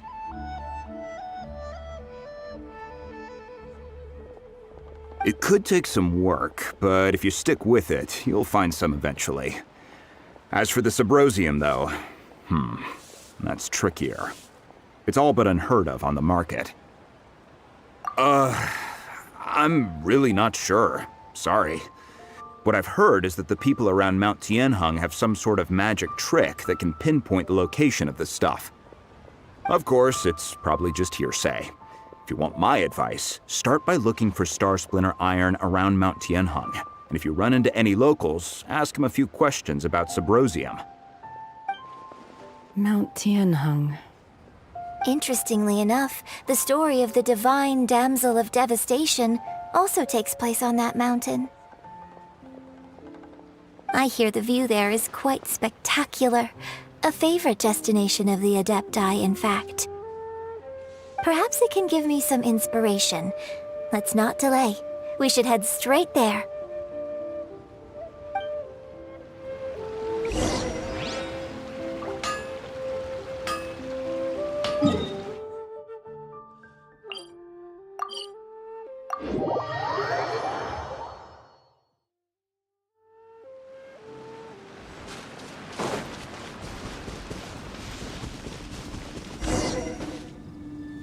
I came to Mount Tianeng once with my father as a child. I remember it being such a long climb that I could barely feel my legs by the time we reached the top. Oh, this is quite a trip down memory lane for me. Look at these majestic towering peaks and the gently flowing streams. It's like setting foot in paradise. No wonder the legend of the divine damsel of devastation is said to have taken place here. Adepti wander oft where mortals seldom stride. Indeed, this looks like a place that one might expect to be frequented by Adepti. The Divine Damsel of Devastation is your upcoming opera, right? And the story takes place in Mount Tianheng. Huh. Seems like you have a real connection with this place.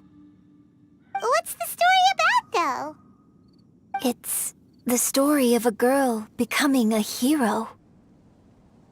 Cool! A hero story? They're Paimon's favorite! The legend first arose in this area. It is said that there used to be a prosperous village on the mountain. In that village, there was a loving couple who were completely devoted to one another. One day, a terrifying monster appeared. The wife was out collecting herbs and was captured by the monster. Her husband was so distraught at the news that it broke his spirit and drove him to madness. The vile and vicious monster told the villagers, "If you want to live, you must sacrifice a child to me." What a nasty piece of work! Paimon sure hopes this monster gets put in its place! But the monster was so terrible and so strong that all within the village were terrified of it. They had no choice but to give in to the monster's demand. Just while they were discussing whose child would be given over to the monster, a little girl suddenly stood up and came forward. No! Don't do it, little girl! Unbeknownst to anybody else, she was concealing an exorcist's blade. She approached the monster's lair, feigning fear and trepidation. When she finally arrived, she courageously drew her sword and entered into a fierce struggle with the monster, from which she eventually emerged as the victor. Her extraordinary abilities drew the attention of the Adepti, and they took her as one of their own. Her story became the stuff of legends. But alas, the paths of mortals and Adepti seldom cross, and she would never again re-enter the mortal world.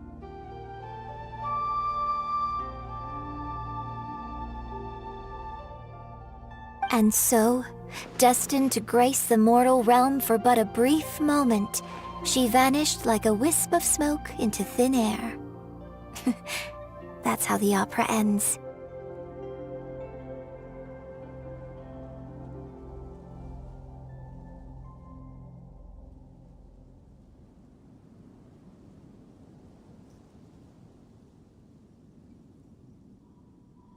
I really like this story. But I personally think that perhaps the little girl was not as brave as the opera makes her out to be. I'm not sure she deserves all the praise she is given.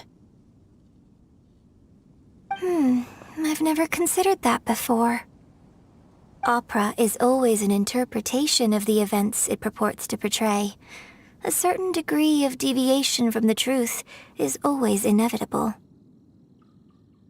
When my father wrote the script for this play, I suppose his intention was to inspire his audience with the character of the Divine Damsel.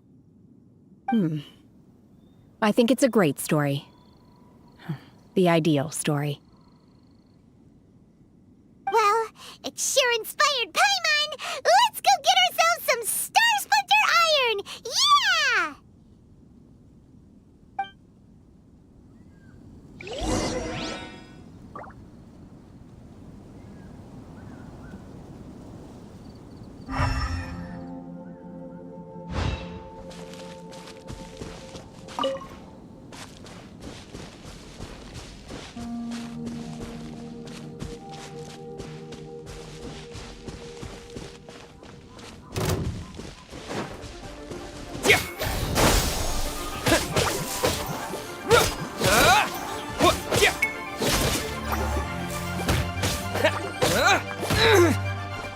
Propagate!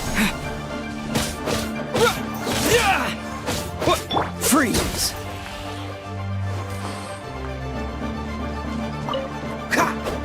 I'll protect us. Dodge this!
This should be enough Star Splinter Iron. Now we just need to find that Subrosium. I think I saw a village on our way here. Master Zhang said we should ask the locals for help. Why don't we try there?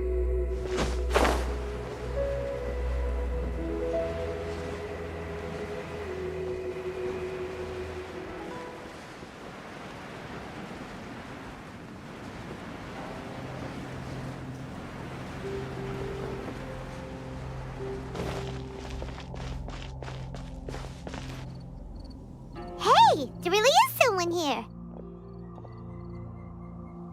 Yunjin, looks like you were right. Excuse us, sir. Can we ask you something? Huh. He didn't seem to catch that. Hello, sir. We were just passing by and wanted to ask if you happen to know anything about Subrosium. Is he trying to tell us to look for clues in the village? Well, whatever. Guess we're on our own here. Shenhua, Yunjin, let's have a look around.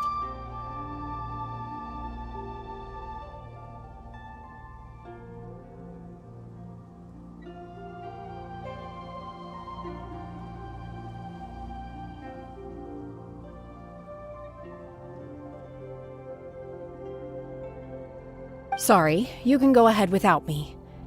I'd like to have a word with this gentleman. If that's okay with you, Uncle Mingjin. It's... Shenhe. Shenhe. You're alive. The rumors were true. So, all these years? I'm sorry, I don't know how to find Subrosium, but I think you can find some information in the village. And this place is deserted now. No one ever comes here. So you can rummage around all you want. Huh? You know this guy, Shenhua? Thank you, kind sir. We'll go and take a look around. Don't worry. Mingjun has no ill intention towards Miss Shenhe. She'll be quite safe. Okay, then let's see what we can find in this village.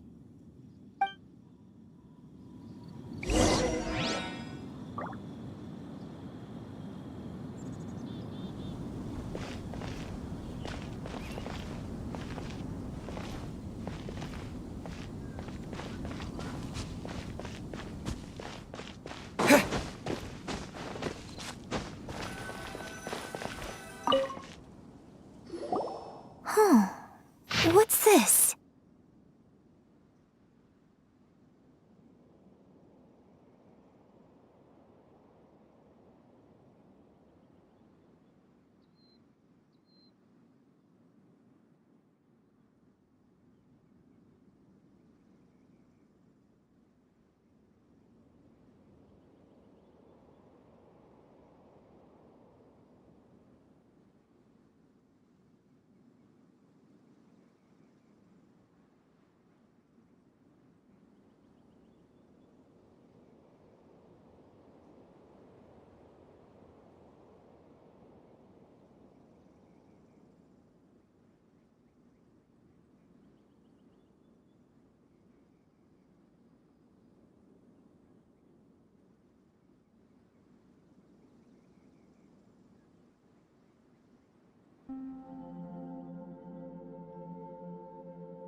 So, Shenhe is the divine damsel?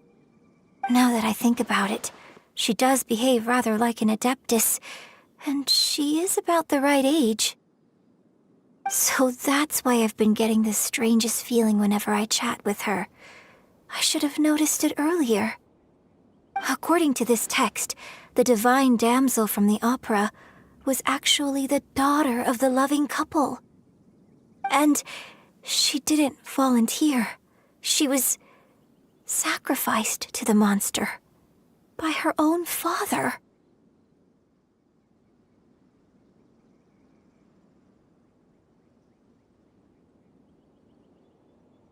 Oh, the truth is even more lamentable than the opera. Now I understand why Shenhe said the girl was not as brave as people think. It wasn't her choice to enter that ghastly situation. She was forced into it.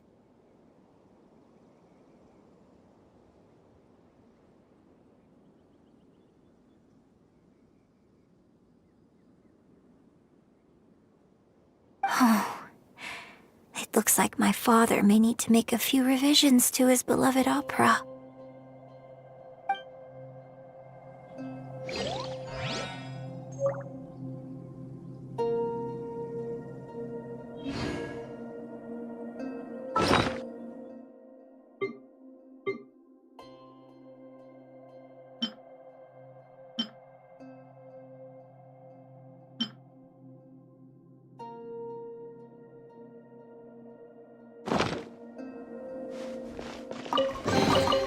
A reward on the road.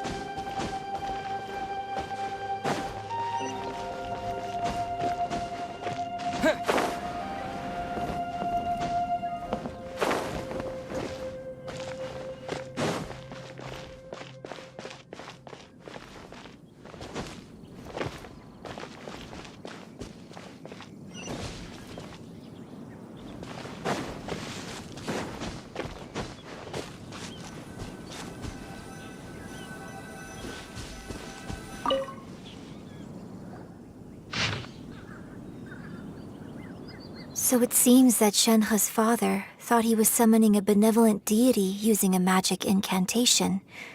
But in fact, he summoned an evil god's remains, which took the form of a monster.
His obsessive yearning for his deceased wife led to a terrible tragedy. The villagers moved away in fear, without ever learning the truth. And now, this place is deserted. Still, I do wonder what the connection is between Shenhe and Mingjun.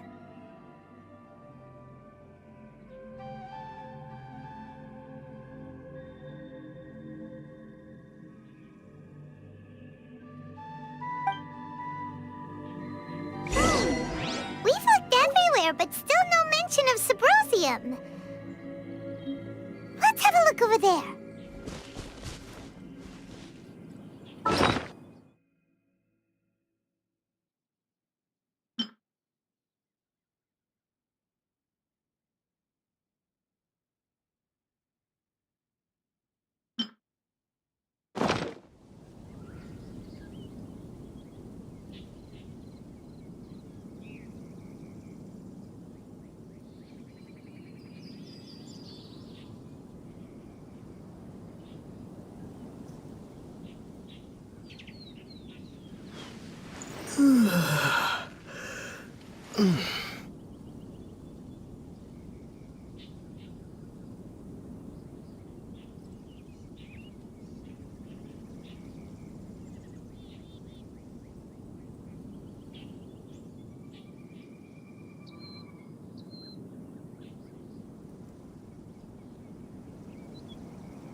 So basically, we need to go to the middle of the lake south of Mount Tianheng at dusk, and we'll find us some Subrosium! Let's go back and tell Shenhe the news!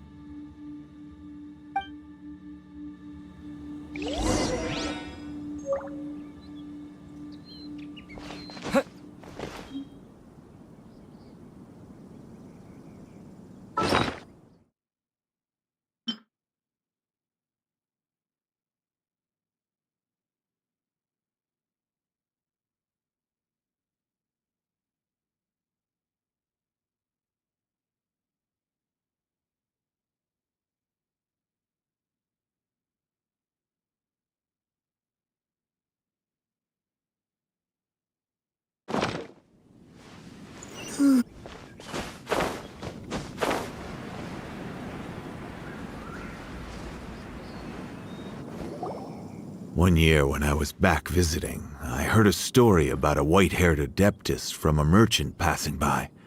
I never imagined it was you. I was a very close friend of your father's. I could have stopped him from performing the summoning ritual. I had plenty of chances, but I couldn't bring myself to stand up to him. I just let things happen, let it all escalate. And, well, we all know how that story ended.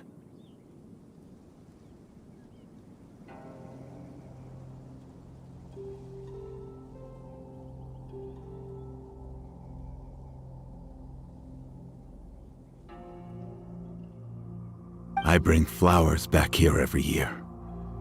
And each time I wish I had a chance to apologize to you. Apologize for what? If you'd stopped him, he'd only have found another way. There is nothing he wouldn't have done for his true love. Nothing. Do you still hate him? I don't know what I feel. I'm told my fate is to bear the curse of calamity, so my master bound my soul with red ropes to curb my aggression. But it also dampened my emotions, making me dispassionate, like the Adepti. So if you ask me how I feel about the past, if I hate my father or not, the truth is, I feel nothing at all. It must have been so tough for you all these years. Shenhe, we're back!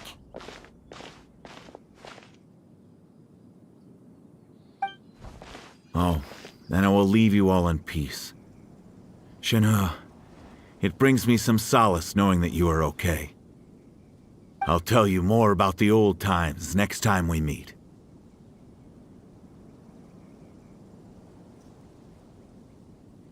Thanks, mister. We found some info in the end.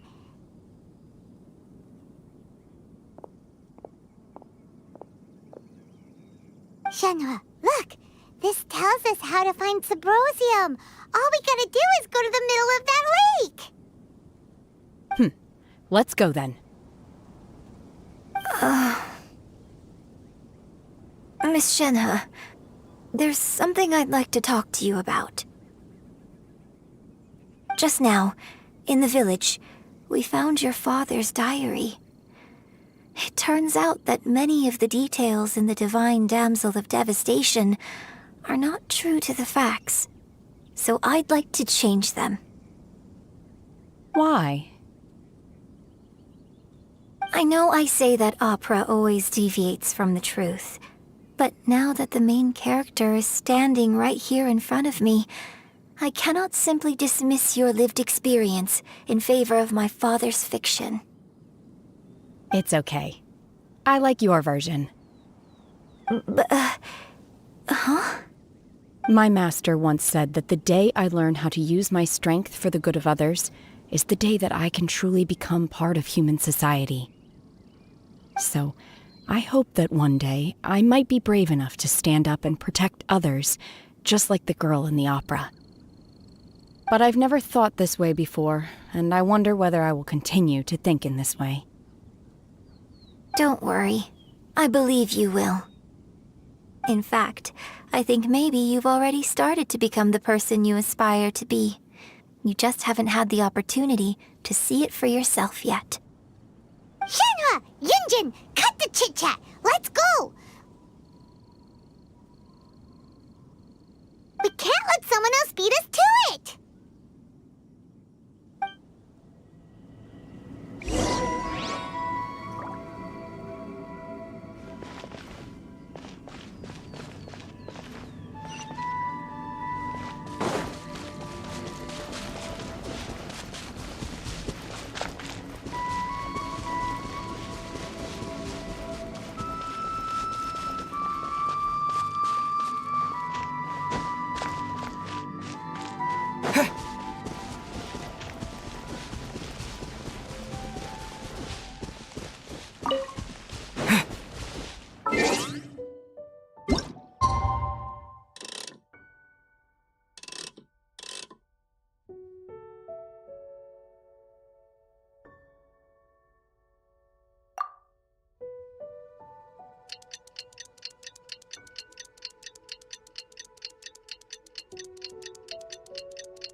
That's everything we need! Let's head back and report in! Paimon's curious if Beto's made any progress.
A reward on the road.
So, are they okay? This is some top quality ore you found. I think I'll get a good end product out of these. Guess now it's my time to shine. Hey everyone, how's the A-team doing? I ran into a bit of a brick wall on my end. Suling's never seen a Wonder Core before, and says it'd take a lot of research for him to get up to speed. Leave the Wonder Cores to me. I'll work on them while you go about your business. Don't worry. It won't take me too long. Much obliged, Master Zhang.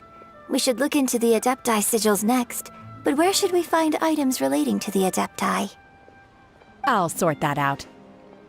Oh? You got this then? Yes. I have been training with the Adepti for years. I know a thing or two about making sigils. When we first met, I told you I came for the Jade Chamber, not the contest.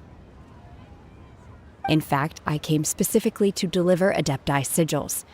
Master heard that Ningguang was planning to rebuild the Jade Chamber, so she sent me to deliver some Adepti sigils to her.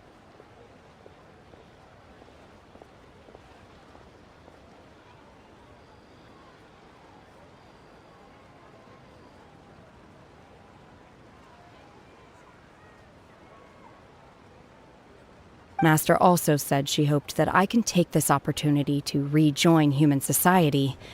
But now that I'm here, I wonder if I've been removed from the world for too long. There's so much basic knowledge that I lack. Maybe it won't work for me to stay here after all. But either way, I'm very glad to have met you, and I'll take care of those Adepti sigils. Without knowing the ins and outs of your situation, I can't say whether you should stay or not. But now that our paths have crossed, we'll always have a connection. So if you're ever feeling down, come find me on my ship. There'll be a drink waiting for you. Thank you. So, Master Zhang, I'll need to use your facilities to make the sigils. Fine by me. I'm actually curious to see how the Adepti arts work. Maybe I'll learn something.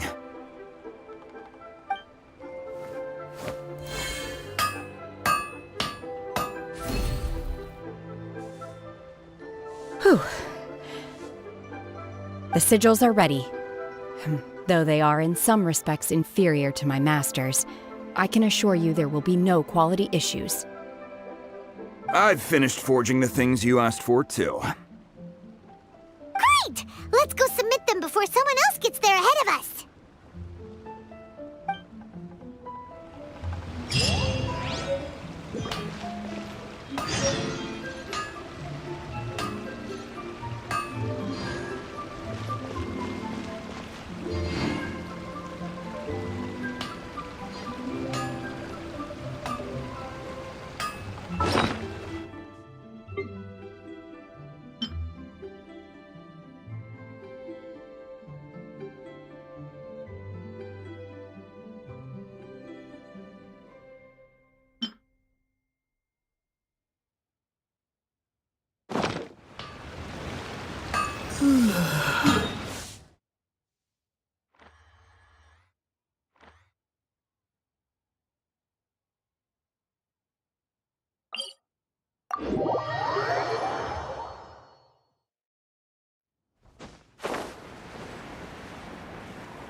Ningguang's little secretary! We found all the materials!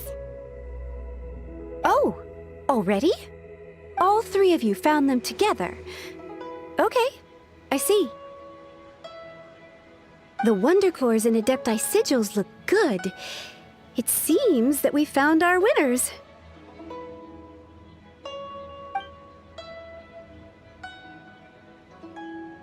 I hereby announce that the winners of this material procurement contest are the Traveler, Yunjin, and Beidou.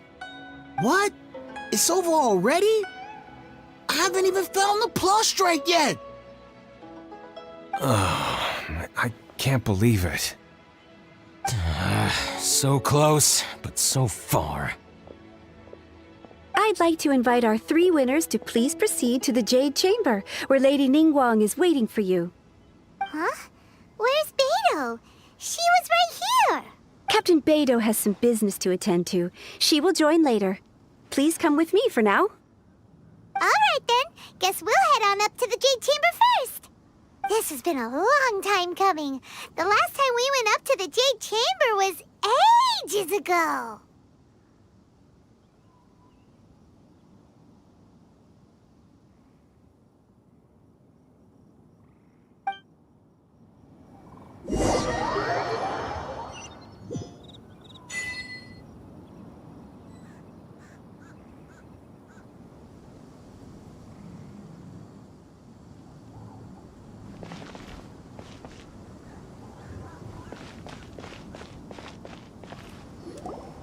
Combine the Adepti sigils with the Wonder Cores and insert them into the Jade Chamber's control compartment.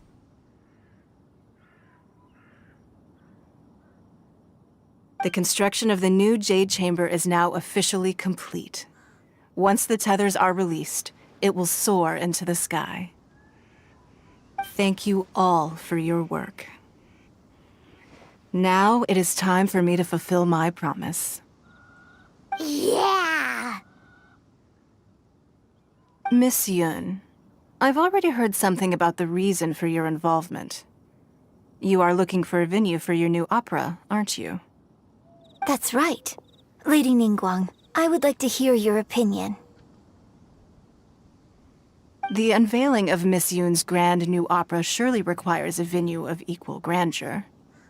So what would you say if I proposed that we stage your first performance right here, in the newly built Jade Chamber?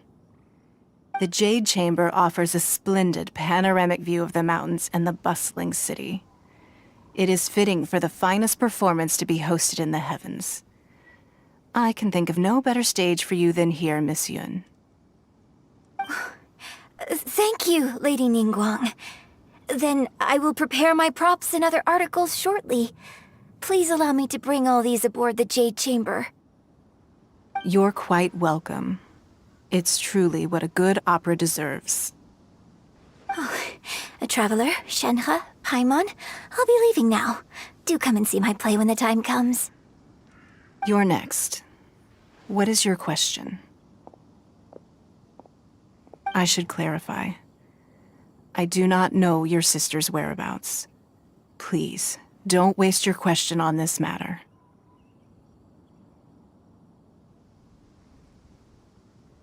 Wow, you're a mind reader, Ningguang. Oh well, guess Paimon will ask a question then. Managing a successful business is not as simple as you might think. Capital, connections, sensitivity to the trends, and instinct for what is a good opportunity. All of these traits are crucial. If you want to know how to make money, I will honor our agreement and give you an answer. But that is not to say that it will work for you. Wow, Paimon hadn't even asked the question yet. Your question was written all over your face.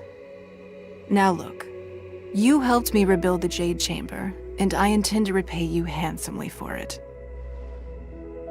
So I promise you that should you one day require financial assistance, you may seek employment here. I will pay you at the highest rate of remuneration. Oh, great! So next time we run out of Moro, we just need to come to Ningguang? No more questions from us. Shenhe, you got a question? Me? Yes, this was a group effort. Thank you. But I don't have anything to ask. Are you sure? This is a once-in-a-lifetime opportunity. I'd urge you not to squander it. Yeah, just don't waste it. Hold on a second. Paimon can probably think of another one. Lady Ningguang, do you think I can ever fit in Liyue Harbor? Now that is an interesting question. Liyue Harbor is very inclusive. As long as you respect the rules here, you will not be turned away.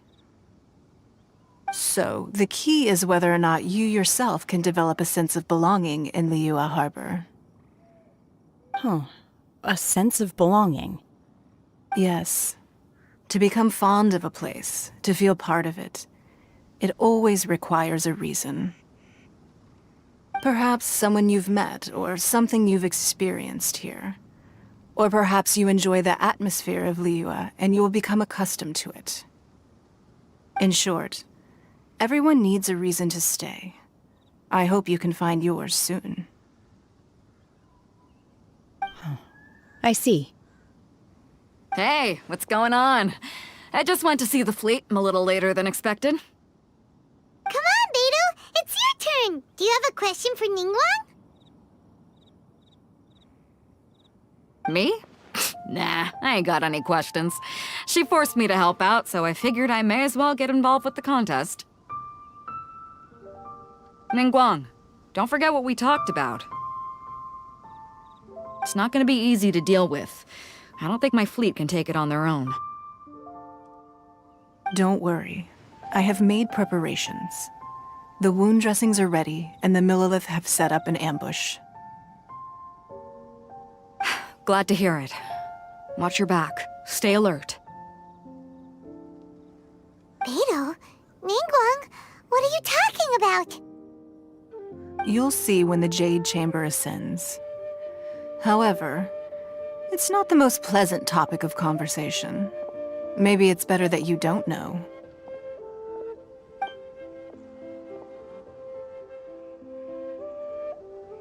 When I first set foot in the Jade Chamber, I stood at the edge of the platform and looked down upon Liyue Harbor far below. At that time, I dreamed that one day the Jade Chamber's shadow would be seen in all 7 nations of Teyvat. My wish has not changed to this very day. However, it is not only out of consideration for myself that I have built the Jade Chamber anew at this time. I hope the Jade Chamber will always float in the skies above Liyue Harbor, bearing witness to the prosperity and peace of the human world. And I hope that you can all witness it with me. Let the Ascension ceremony commence!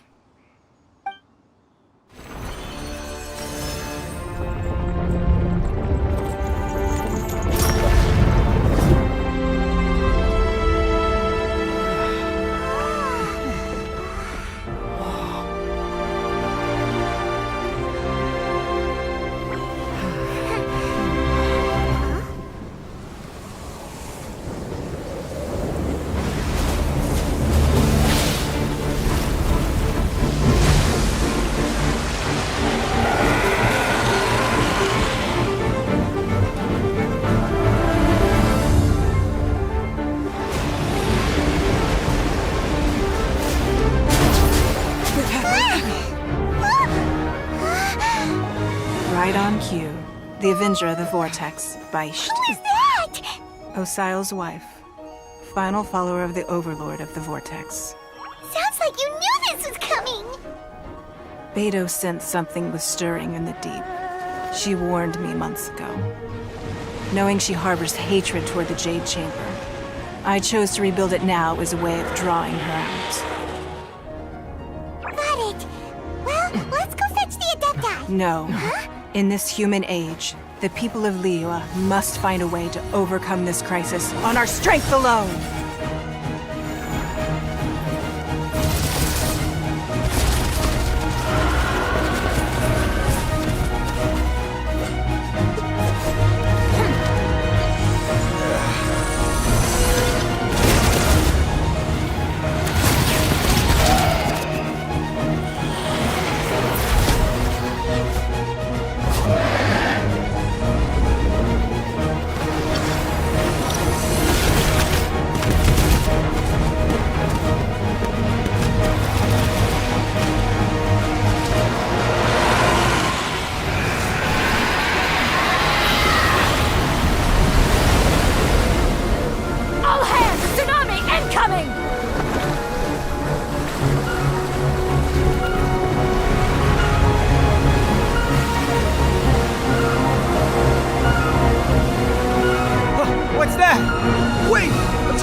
You are a cursed child. Your life brings nothing but disaster to us all. At least if you die, I can bring her back. The day you learn how to use your strength for the good of others is the day that you can truly become part of human society.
What are you doing here? We can't let you be the only one taking this risk! I hardly see this as a great risk. The people of Liyue Harbor are well prepared, and she is already badly injured. Only sheer willpower is keeping her alive. I may be nearing the end of my stamina, but in a fight to the death, I think I have the upper hand. We'll help too!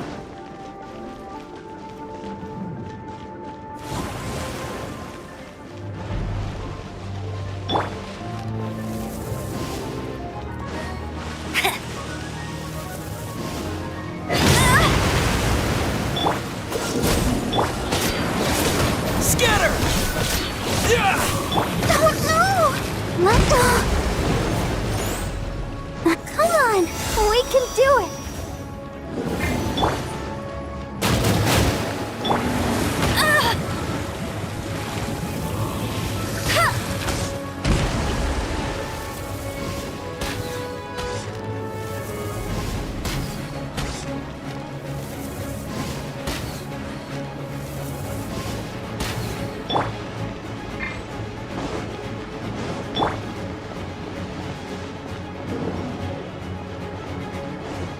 Transfiguration!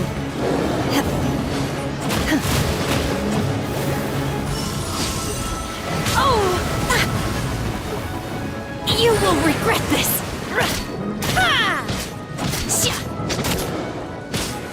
Unleash! Go, Barret! Let the show begin.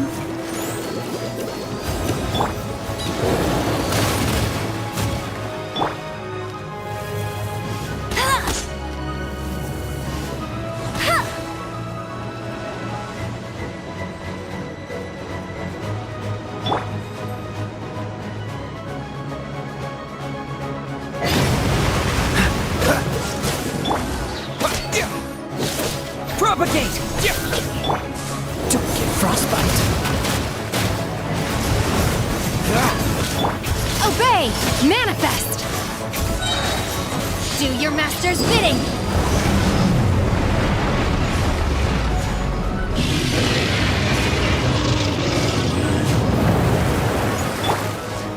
I'll protect us.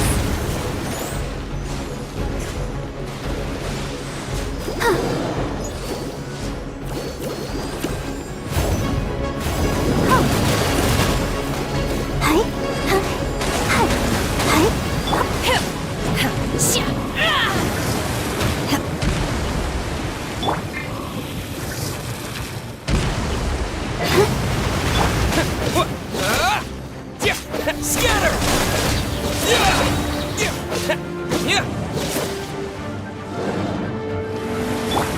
Not so hard!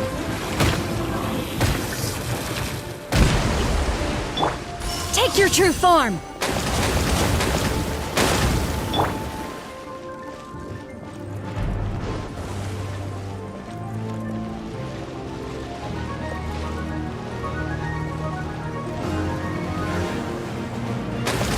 What's the hurry? Unleash! Manifest! Ha! Freeze! She's getting away! Shouldn't we go after her? This place is unstable. It is too risky to continue pursuing her. If the place collapsed, the consequences would be disastrous. Let's head back.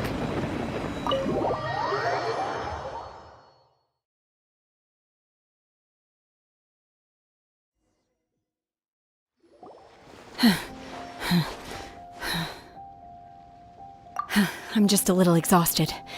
Otherwise, fine. I wanted to deal with it myself. I didn't expect you to follow me. Don't worry. She's not coming back anytime soon. After an injury like that, she'll likely seek refuge somewhere else. How did things go underwater?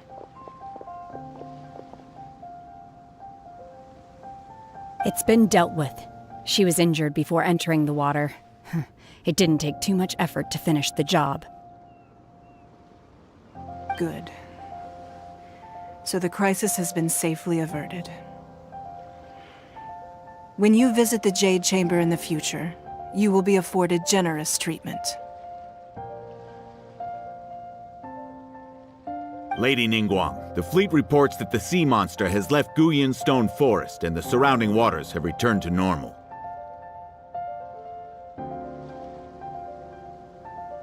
Thank you. How are the Millilith?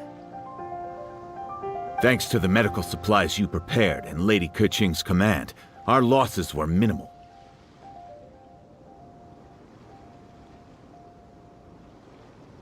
Of course, we owe huge thanks to this young lady for her help. On behalf of the entire Millilith, thank you for your service.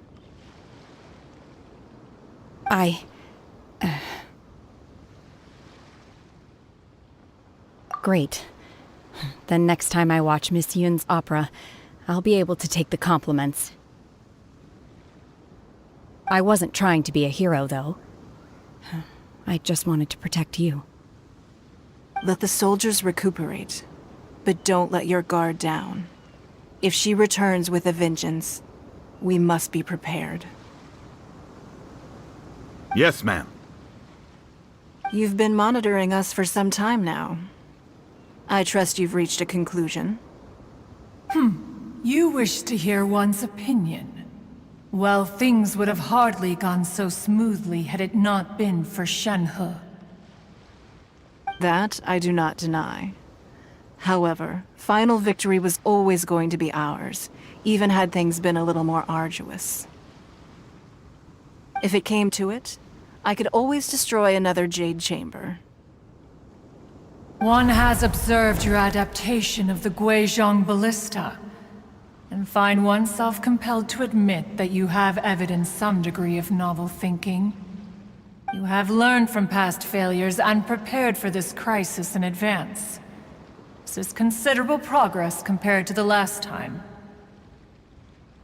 Hence, on balance, one finds your performance during this trial satisfactory enough. But there will no doubt be further trials to come in the future. Do not suppose that one will not continue observing you hereafter. While the position of Tianquan remains mine, I will always ensure Liyue's safety. Shenhe, one saw you secretly venture out from the mountains a few years ago, and noticed the air of dejection in which you returned. Hopefully this trip to Liyue Harbor has been a different experience. Yes. I can't explain it, but I feel happier than I expected. Good. Traveler, please take good care of Shenhe. She is a dear child. In fact, one has many fond memories of Shenhe's childhood that she may be interested to hear about. There'll be no need for that. Oh. They are all like this. Fine. Since you care not to listen, one shan't be telling you. One shall be going homeward now. Please, have a good rest. Come to the Jade Chamber when you have recovered your energy. We must celebrate both the completion of the Jade Chamber and the fact that Liyue has weathered another crisis. This banquet must be the most spectacular ever.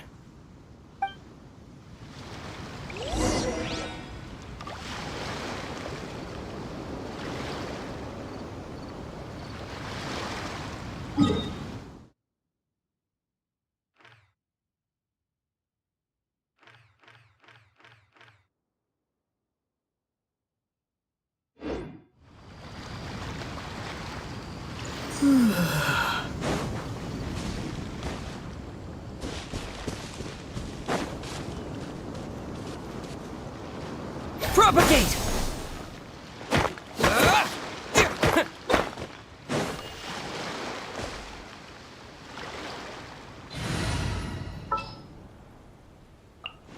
As you wish.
The Millilith's casualties are within the range we expected, but in hindsight, there were still flaws with our plan.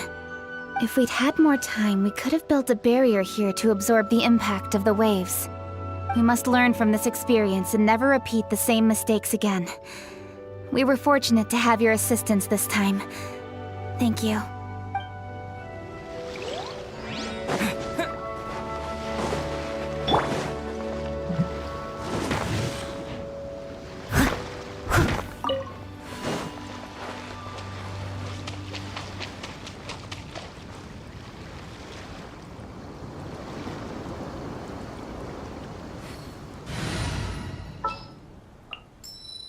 Ready when you are.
Wow!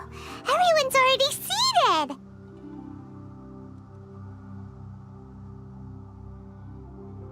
It's Paimon's first time attending a banquet in the Jade Chamber. The food here looks amazing. All of you here are my distinguished guests. I am determined that each of you thoroughly enjoys yourself. Those who don't drink alcohol, please, help yourself to other beverages. Fine wine is a delight to the senses, but it is far from the only one. I trust you will find the marvelous view from the Jade Chamber to be an equally gratifying indulgence. Have you heard? Miss Yun's going to be performing today. Sure have. Honestly, it's the main reason I'm here. I've never missed any of Miss Yun's performances, and I don't intend to start now. I hear she's going to perform The Divine Damsel of Devastation today, the one written by her father. I've been so excited that I've barely slept the last few nights. Hey, look! Miss Yun is going on stage!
这里本该接近尾声，但今日我再添一笔，唱与诸位听。世道未必人不识，自有知音多情词。功名烈烈见流星，只知不操心。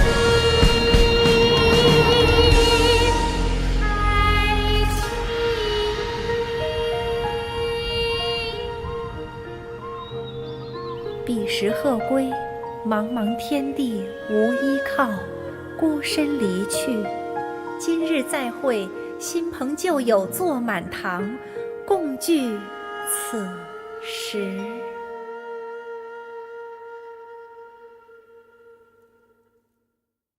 What did you think?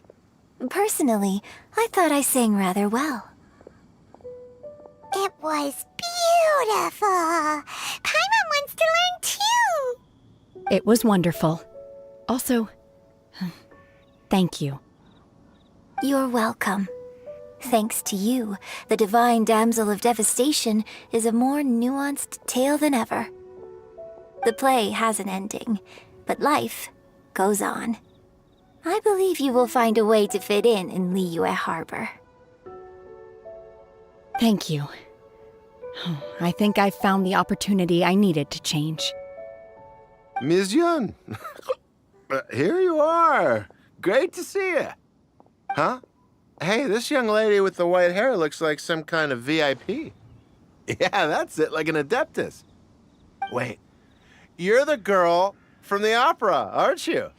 The Divine Damsel herself. And look who else we have here, the illustrious traveler. Well, I'll be. This was definitely worth showing up for.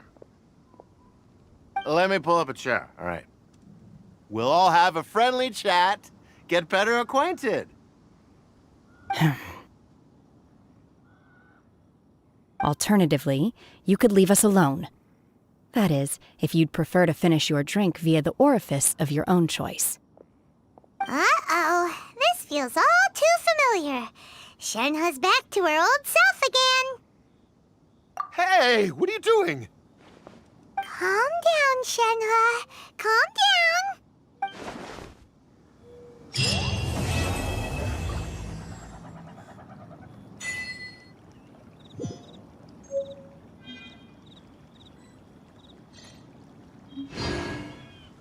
I need a more physically demanding job.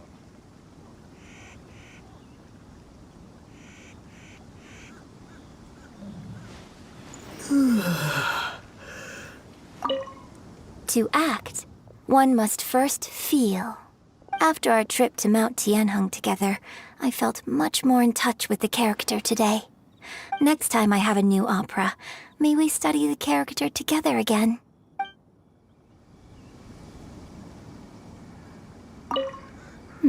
Now that I think about it, I'm glad Master sent me here to deliver the sigils. Otherwise, I wouldn't have had the chance to meet you. I'm sure I have much to learn from you in the future.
Huh? Hello there.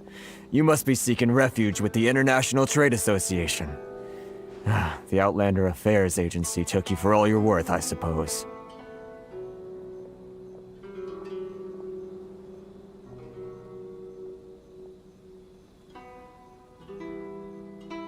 Ah, good.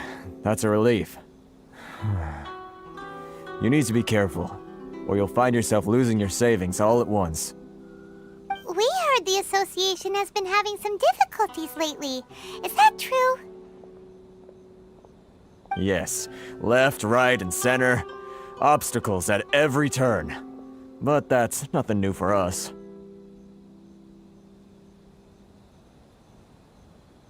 The Sakoku Decree certainly makes things difficult for anyone who wants to come here from overseas. But it's not the root cause of our woes. The Sakoku Decree might restrict our scope of activity, but in and of itself, it doesn't stop us from being able to enjoy a comfortable existence. No. What's really squeezing us Outlander merchants dry is...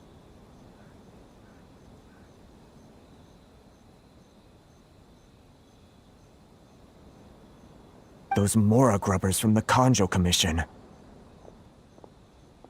Oh, of the 3 commissions, that's the one that oversees everything on retail, isn't it?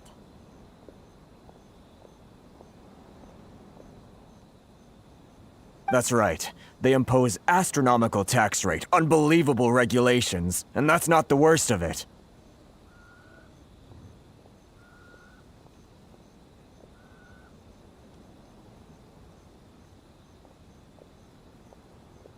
They just issued a new tax decree recently that, for some reason, completely changes the way we pay our taxes.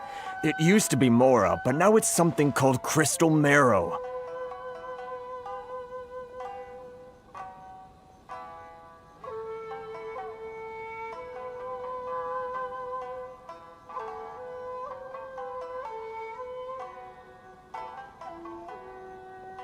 Crystal marrow? What's that? Something that most of us in the association had never heard of before either, until the new decree came along. Eventually, one of the older Liyue merchants recalled that he once shipped a batch of it to Snezhnaya in his youth.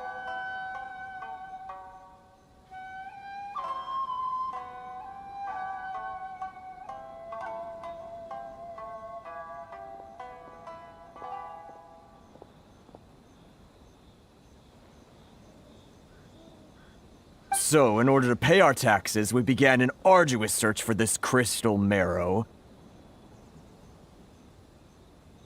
But then we found we'd only managed to create a bigger problem for ourselves. The rising demand for crystal marrow drove the price higher and higher. Now there's only one vendor who even has it in stock. We can't get a hold of it anywhere else. Isn't that what they call a monopoly?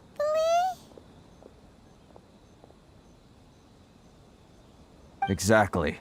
So this vendor keeps pushing the price up, and we have no choice but to buy from them because the tax decree forces us to. It's a vicious cycle, the consequence of which is that our taxes will soon exceed our profits.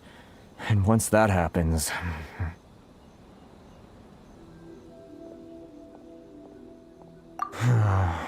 We've tried communicating with the Commission directly.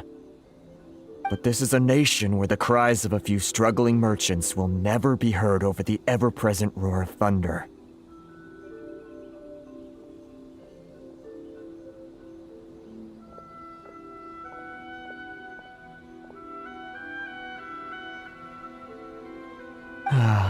Fontaine, my dear homeland. I miss you an awful lot at the moment.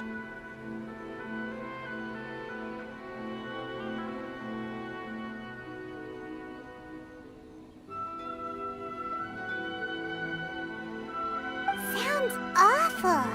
They're really bleeding them dry. What do you think we should do?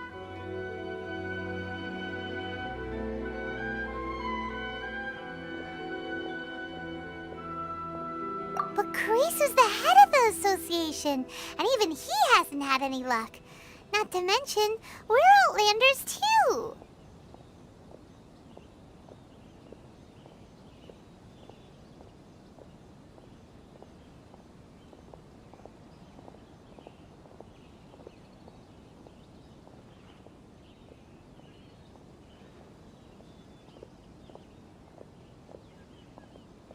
Right. And besides, I think this may well be the fate they've ordained for us. Okay. Well, we could try tackling the problem by going to the other party involved. That vendor... I've actually done business with him in the past, but after a point he stopped contacting us. I have no idea where he sources the stuff.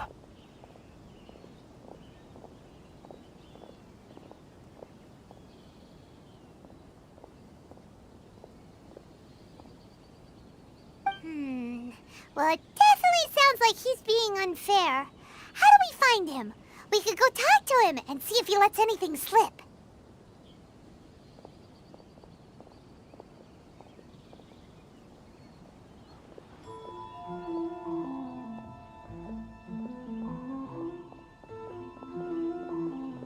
Hey, that's a pretty good idea. Since you're not affiliated with the association and you're new to Rito, he may just let his guard down. If I remember correctly, our usual meeting point with him is under a tree by the coast in the residential district. See if you can find him there. Got it! We're on the case!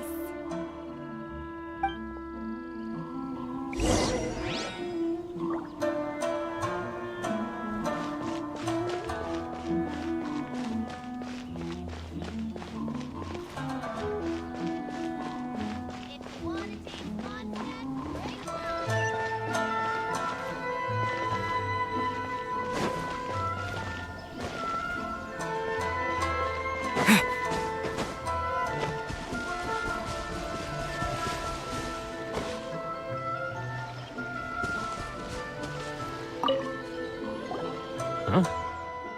I don't think I recognize you. Are you new arrivals? So, what do you need with me?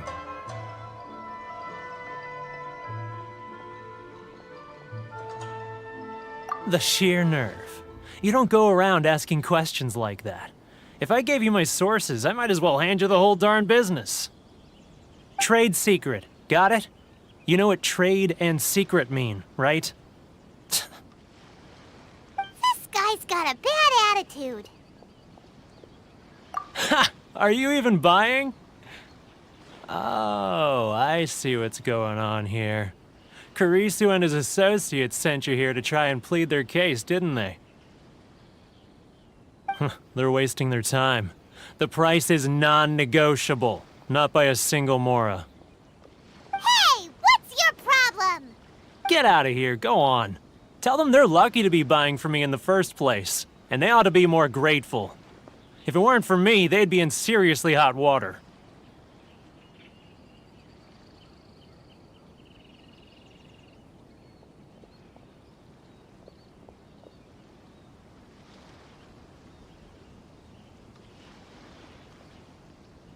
What are we gonna do?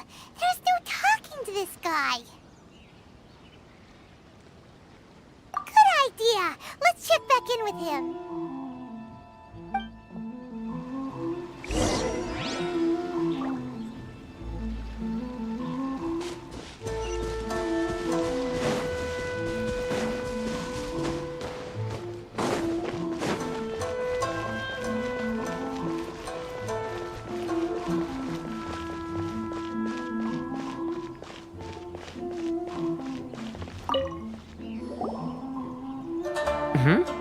That was quick. You resolved it already? Actually, we're having a little trouble. Oh? Well, by all means, tell me what you need. I'll help as much as I can. Getting you to go fixing things when you've only just arrived is quite a demand. Oh, that guy? I'm familiar. He used to be a bit of a sorry sight, selling shells that he collect on the beach just to get by, but he seems to have suddenly shot up in the world recently. I can only assume he must have found himself a patron after leaving the International Trade Association.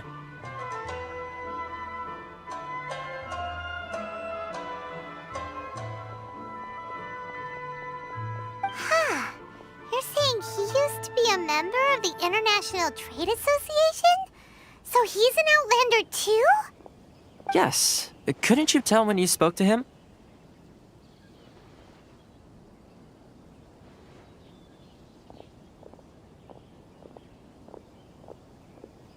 That's right. Werner was born in Mondstadt, then went into the shipping business, trading between Leah and Inazuma.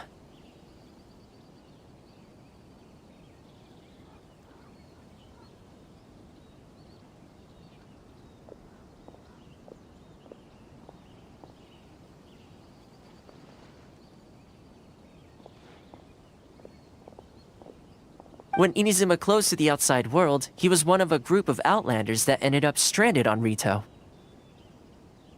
Huh. What a bummer.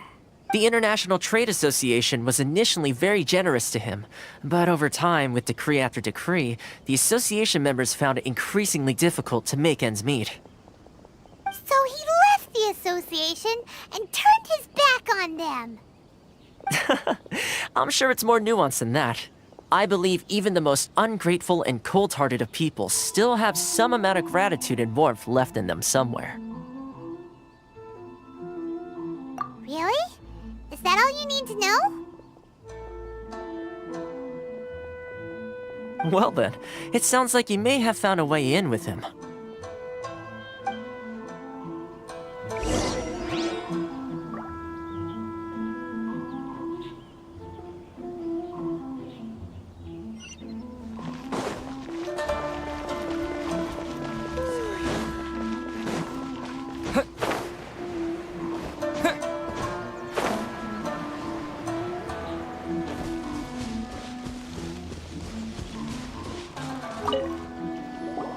What are you doing back here? Just because I got plenty of time on my hands doesn't mean I want to waste any of it talking to you.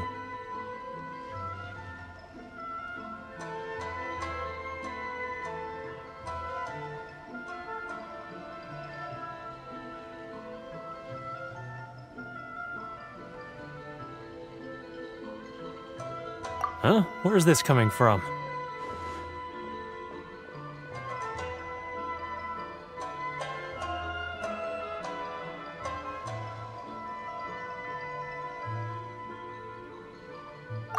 Mondstadt? You were talking about Mondstadt.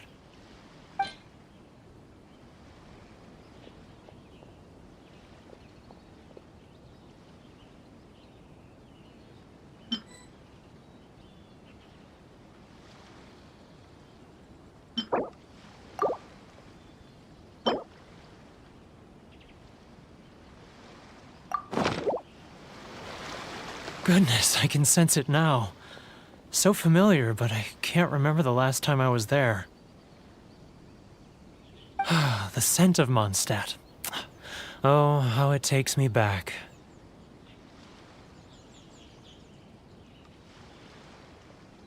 Oh, my hometown. The home of freedom. How I long to go back and visit. It's working! So, trying to play my heartstrings like a liar, are you? I know what you're up to. Huh? What is this? What are you up to now? Just close your eyes already! You mean the sound of the ocean?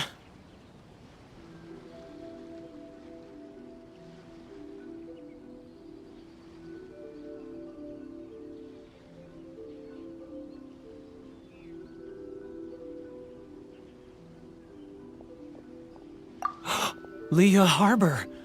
I can see it so clearly. Oh, and the sound of the waves. The calls of the merchants.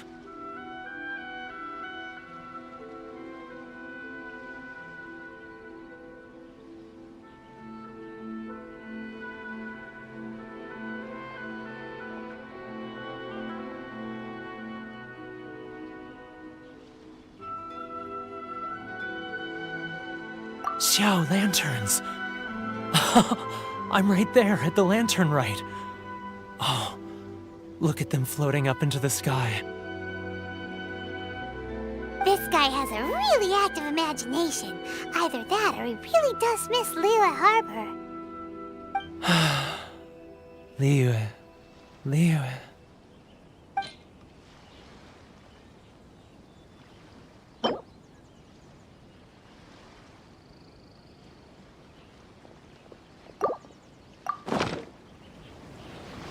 Wait. Stop. That's enough. Don't make me relive it anymore. My poor heart can't take it.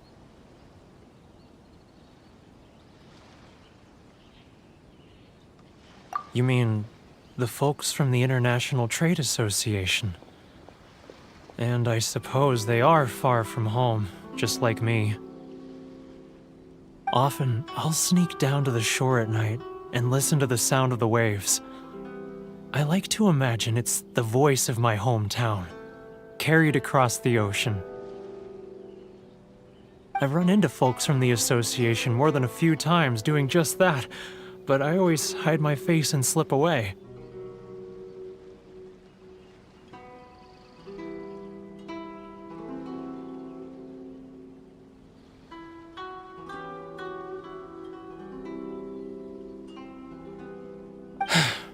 Don't you think I've wanted to talk things through with them and free myself from this anguish?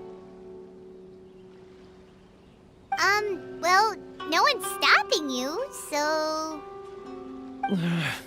They're so resilient. None of them had anyone else to rely on, so they rallied together, committed to finding a way to survive. But I couldn't do it. I'm not strong enough. So I caved. Those people, they'd make the smallest of promises, offer the most measly benefits, and I'd do whatever they asked of me. And make Mondstadters look like the worst people in the world. All right, I'll tell you the whole story. It's eating me up inside, and I can't take it anymore. You ready to talk now?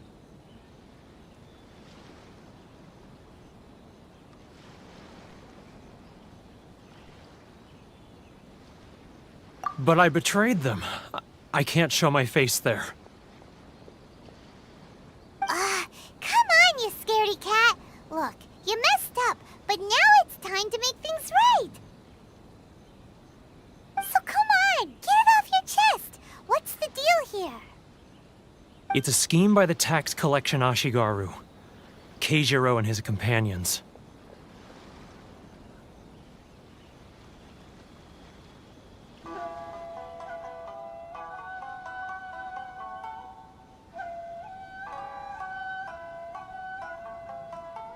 They start by overtaxing the merchants, then take the extra crystal marrow they receive and stockpile it.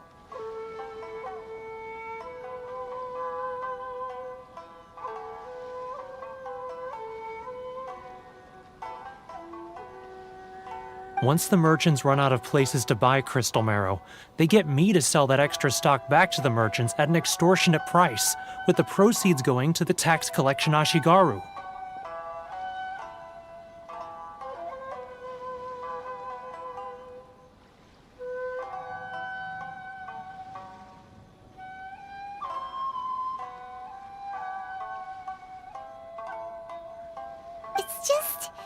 It's plain evil gouging them like this.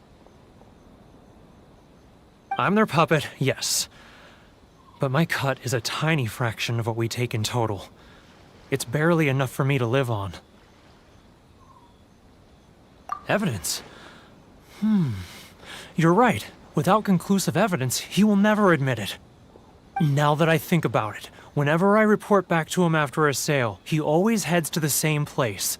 It's always made me suspicious.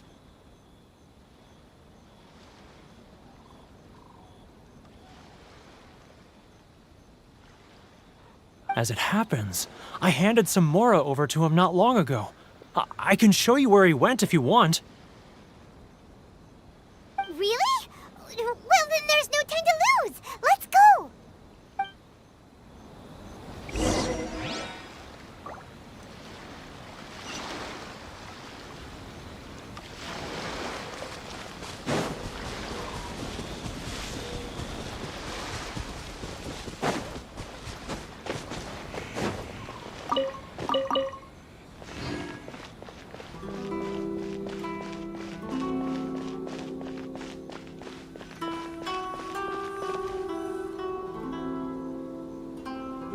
Keijiro!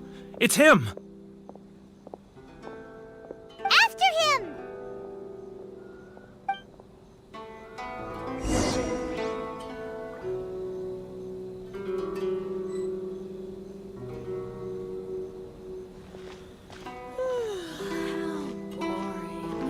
Love or freedom? Which one should I choose? Sorry. I need to think about it.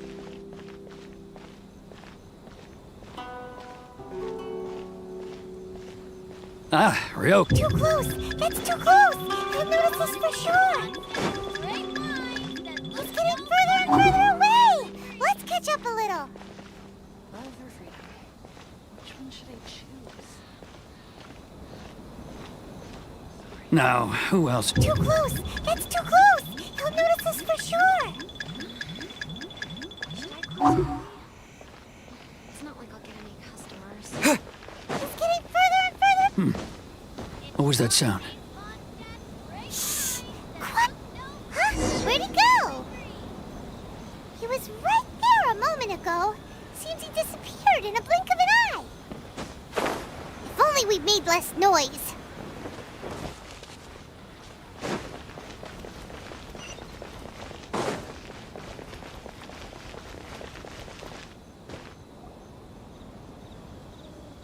Keijiro! It's him! After him! Should I close early? It's not like I'll get any customers. Love or freedom? Which one should I choose?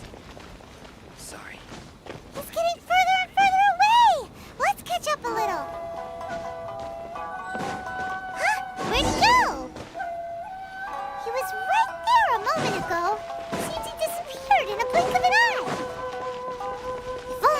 less noise. Keijiro, it's him! After him! Too close! That's too close! He'll notice us for sure! It's not like I'll get any customers.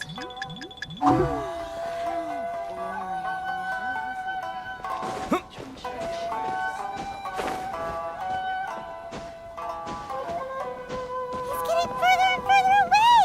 Let's catch up a little.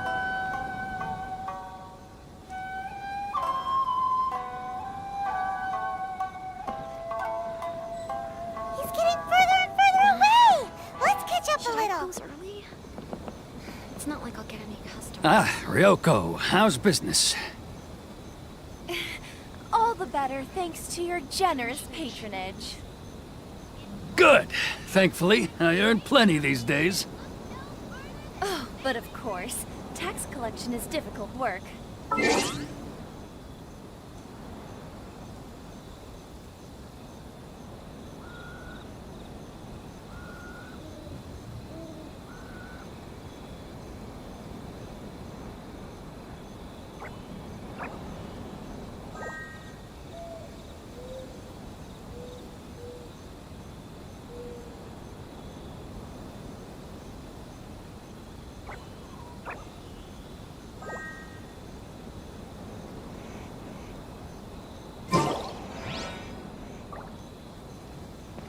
He's getting further and further away! Now, who else is behind on payments? Let me think. He's getting further and further away! Let's catch up a little.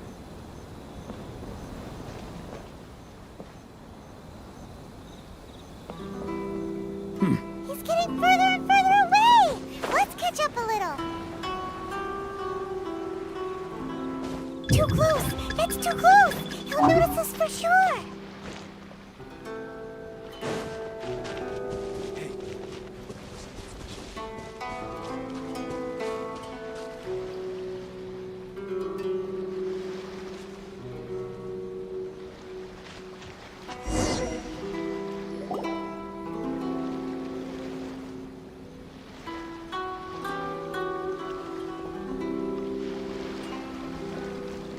What could he be doing at a place like this? It looked like he buried something over there, didn't it? Why don't we take a look?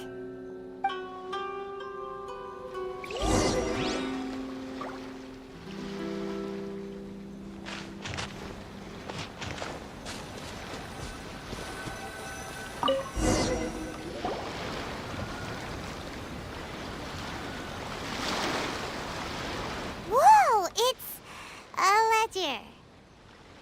Boring! Paimon thought he'd hidden a big pile of Mora here.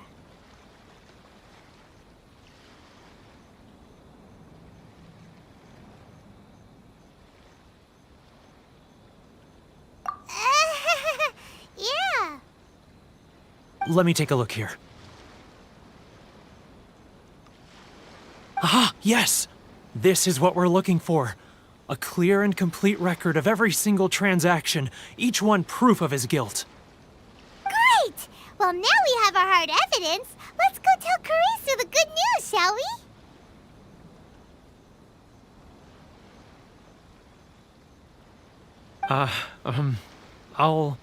I'll say goodbye to you here then. Huh? You aren't gonna come with us?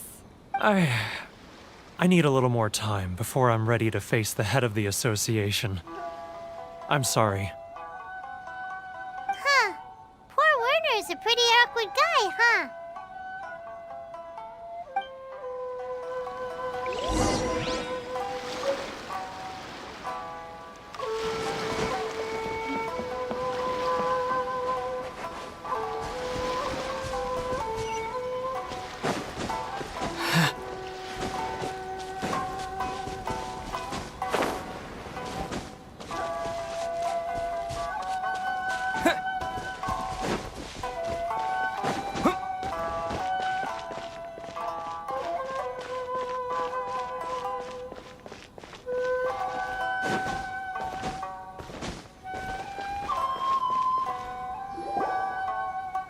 But we really don't have anything left. If this keeps up, our sales will come in at a loss.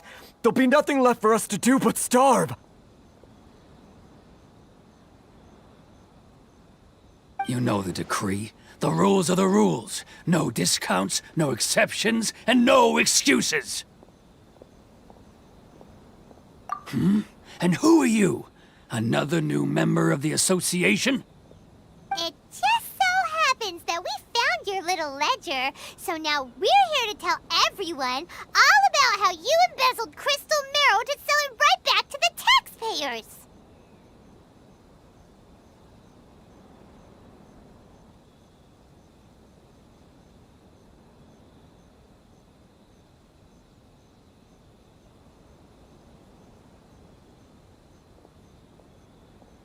Huh? Is this true? You've been swindling us! Well, you see, the taxes, Let me take a look at the ledger.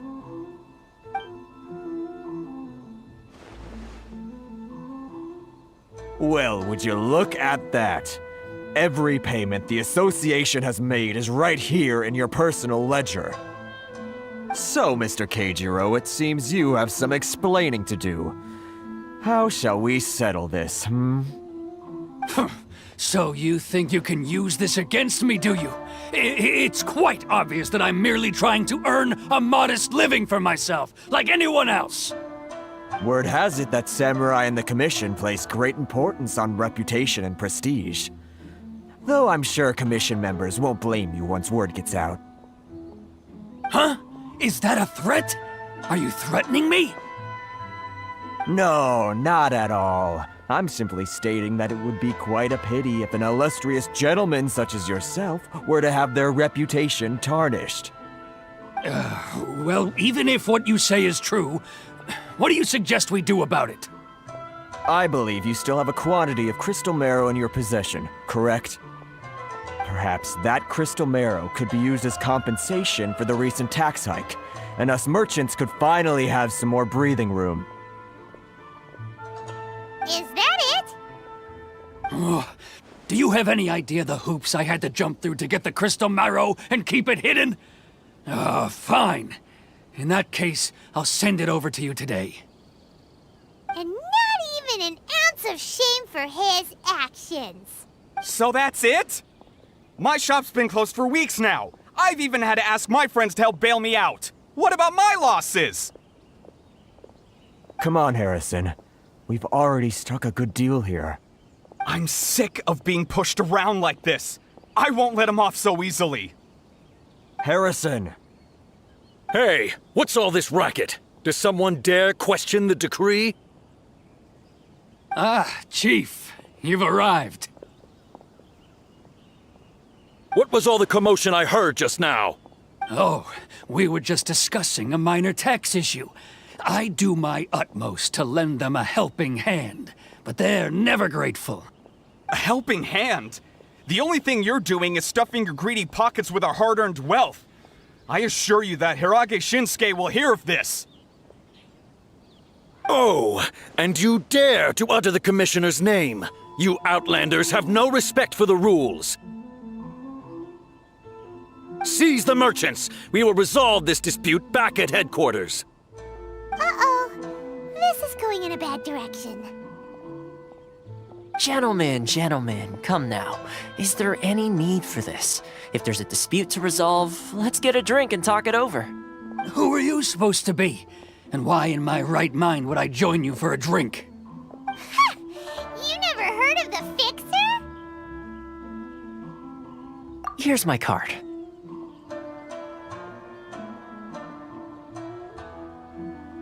Huh. You're from the Yashiro Commission. Shh. Huh. Well, this is Kanjo Commission territory. However powerful the Yashiro Commission may be, you have no business meddling in Rito's affairs. Of course not. Still, perhaps you could show the young...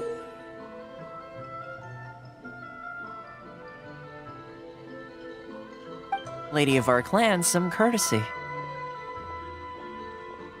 You wouldn't want your name showing up in a petition to the Shogun, would you?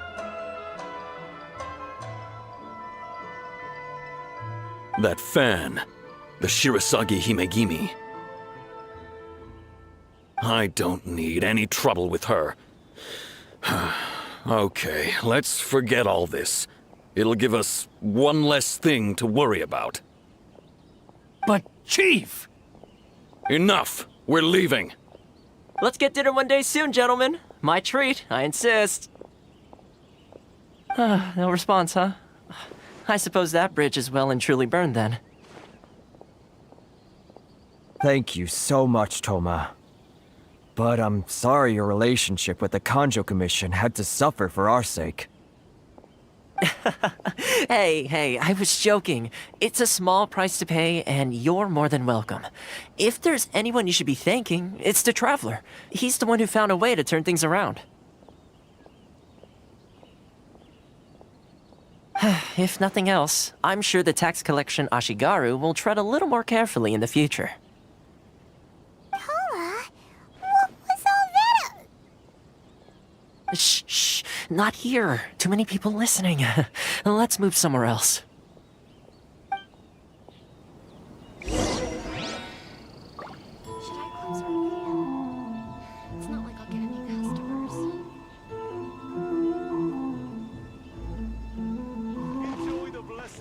It's tyranny, plain and simple.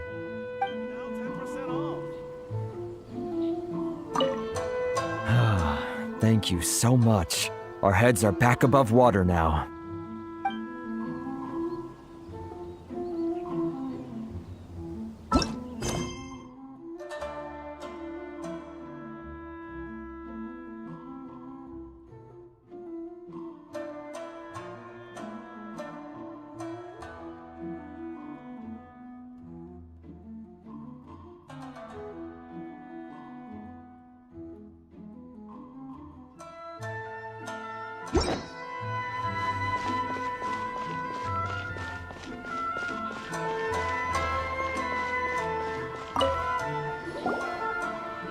Corruption seems rife in the Kanjo Commission. They truly are rotten to the core.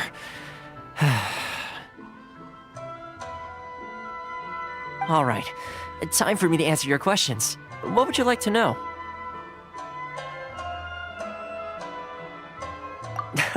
Straight to the point. Let me reintroduce myself. I belong to the Kamisato clan of the Yashiro Commission on Narukami Island. I'm an attendant of the Shirasagi Himegimi.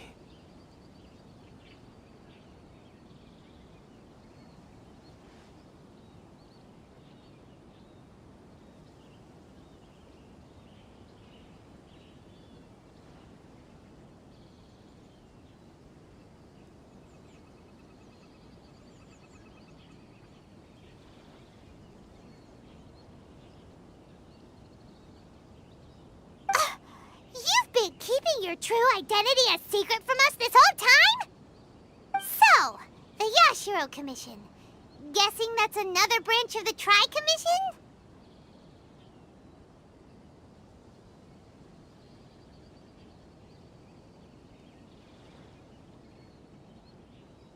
Correct.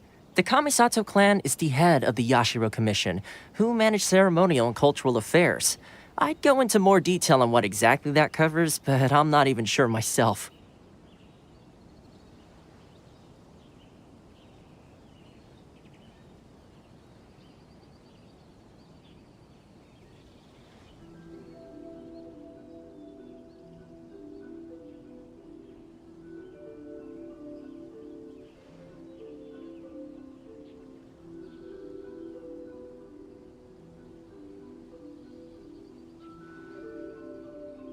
I'm just someone who was fortunate enough to be taken in by the Kamisato clan.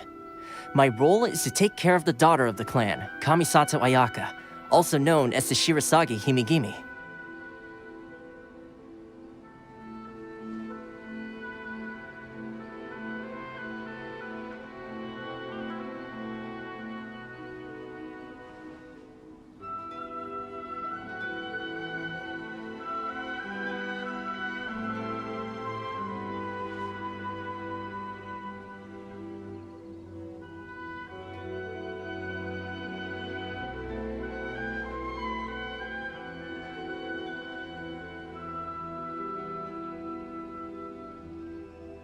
Seems like she must be super famous in Inazuma, given the reaction of those guys just now.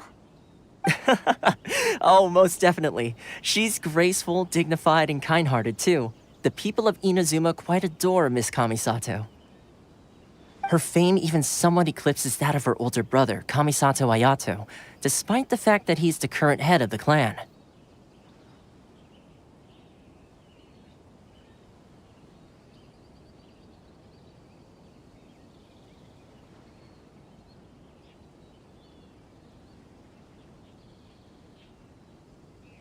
I suppose those who treat others with compassion earn themselves the same treatment in return.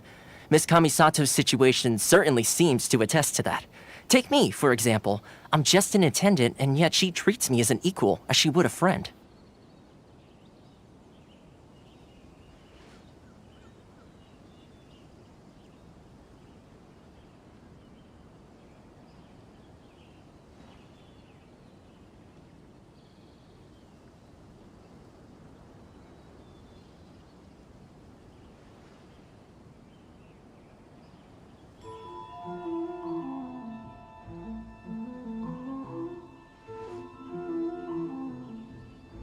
You're asking the right questions, and to be honest, I don't want to keep you in the dark any more than is necessary.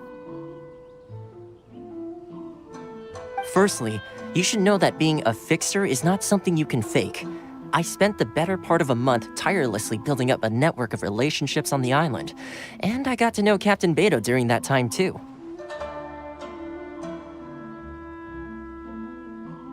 Still pretty good going for just a month's work. Well, maybe I have a slight knack for schmoozery. But the main thing was, I had to make sure I'd be in time to receive you when you arrived. Inazuma may have closed off to the outside world, but that hasn't stopped a lot of people from hearing about your feats in Mondstadt and Liyue.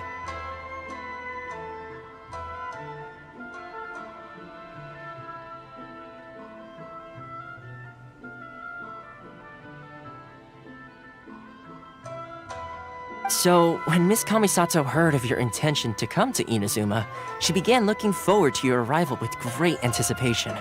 She's excited to find out whether the rumors are true. That is, that you have what it takes to change the tide of the times. Change the tide of the times? In the test I gave you earlier, although there were a few hiccups at the end, it was you who found the way to turn the situation around.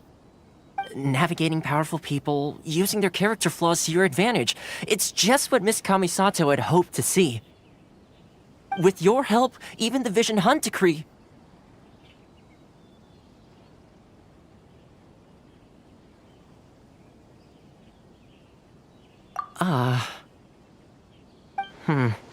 That's an unexpected development. Perhaps our sources were misleading.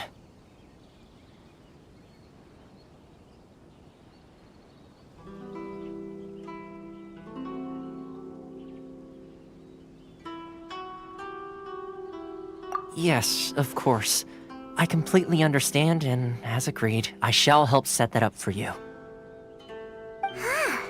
Toma sure didn't put up much of a fight.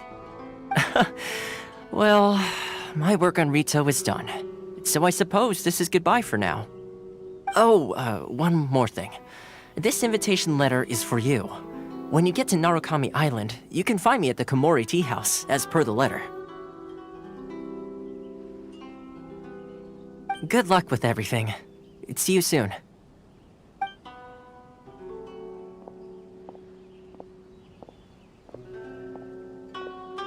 Toma's not such a bad guy, huh?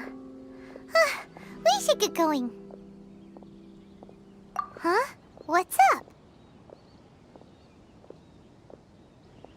Oh, right! Paimon forgot all about that! Wait, so... did Toma forget that too?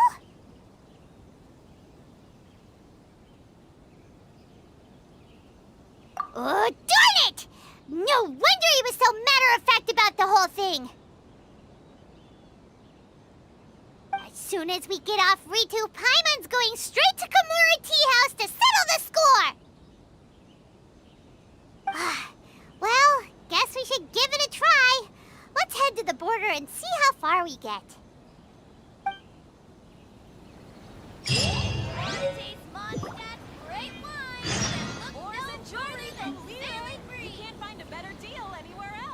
Zuma's cooking.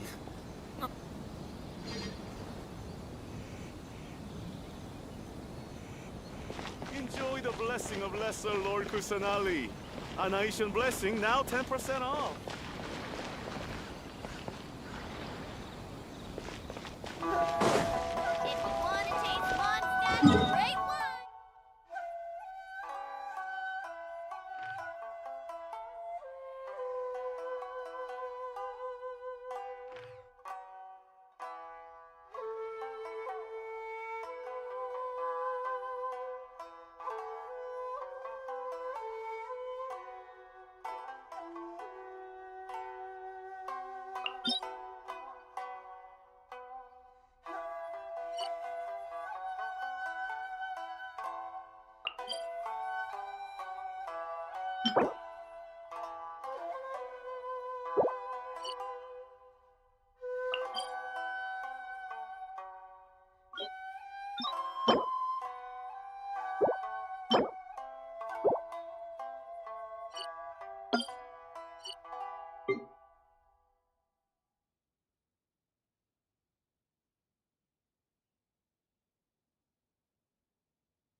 Should I close early? It's not like I'll get any customers.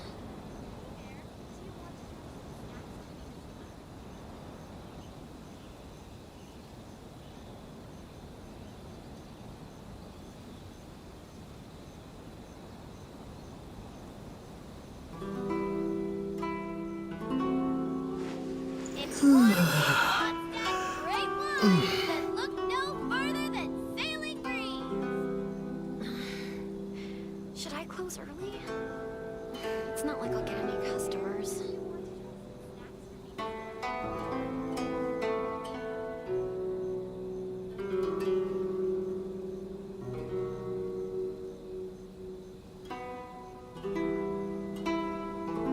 If you want to taste Mondstadt's great wines, then look no further than Sailing Breeze.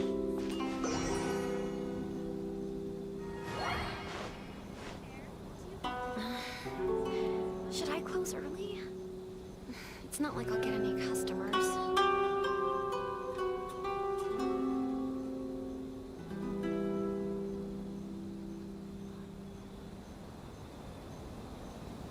If you want to taste Mondstadt's great wines, then look no further than Sailing Breeze.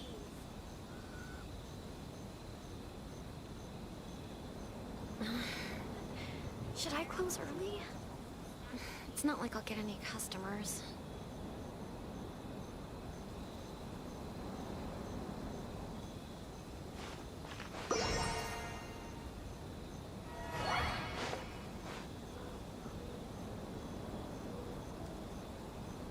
If you want to taste Mondstadt's great wines, then look no further than Sailing Breeze.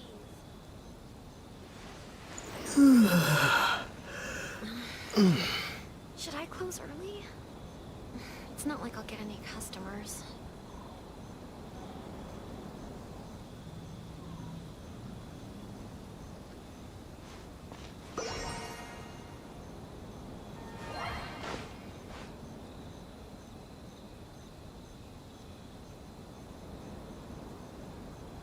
If you want to taste Mondstadt's great wines, then look no further than Sailing Breeze.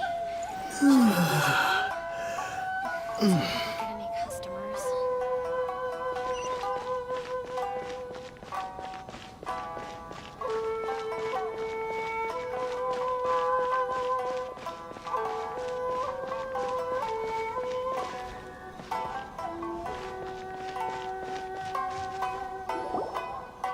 Stop there!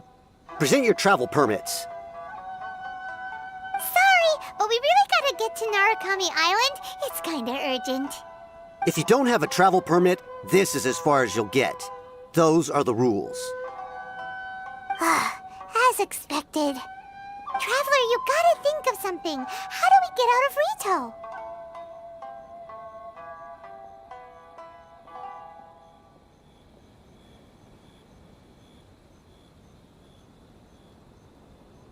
Are you saying we should go and meet with the Kanjo Commissioner? Guess it can't hurt to try. Even if Paimon has a few choice words to say about his subordinates. Who knows? Maybe he's our biggest fan.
Halt! This is the Kanjo Commissioner's office. No trespassers.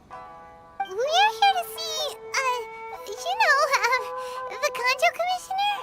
The Kanjo Commissioner seldom entertains Outlanders. Leave now or we'll be forced to... Ah, wait. Oh, Commissioner!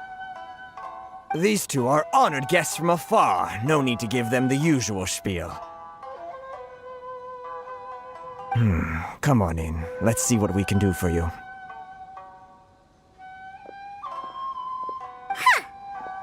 get all that, mister? My sincere apologies.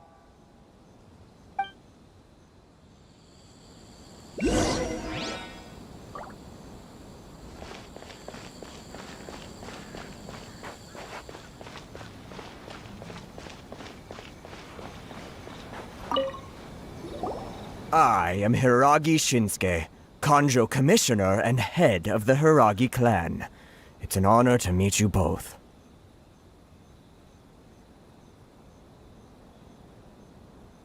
Nice to meet you, sir.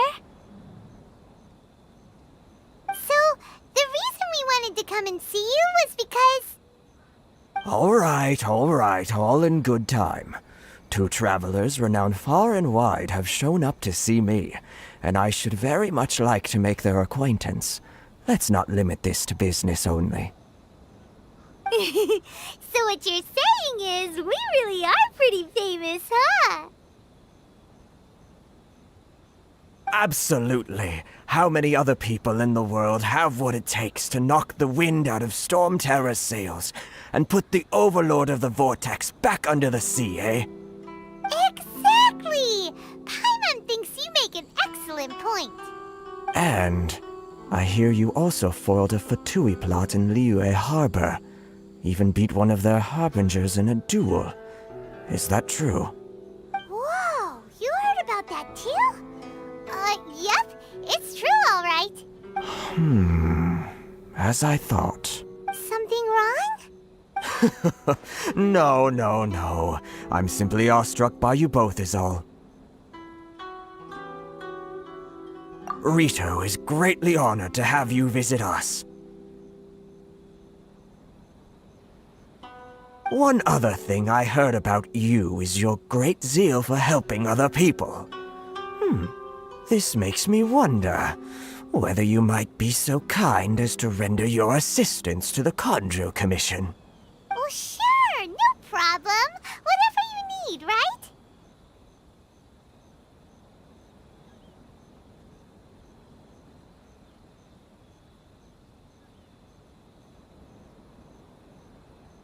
Excellent. Well then. You must know the Genshin. A flower grows on the mountaintops of Liyue. Yep, we've picked a few of those before. So, you want us to go back to Liyue? Yes, bring me 300 Genshin, would you? Freshly picked, I mean.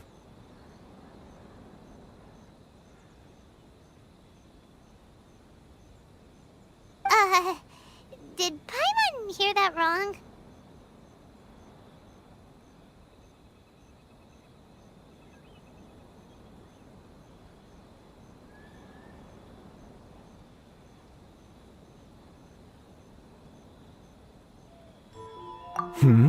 Too much trouble, is it? I see. Then how about this? We have a few items that need delivering. Perhaps you can help with that? That sounds much more like it. 709 letters to be precise.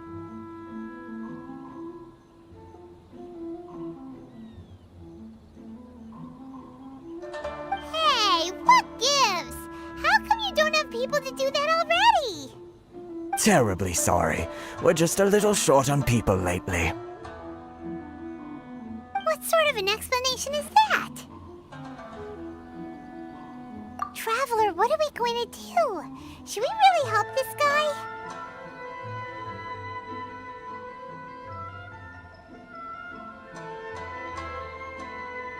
That's the spirit. Don't keep me waiting too long now.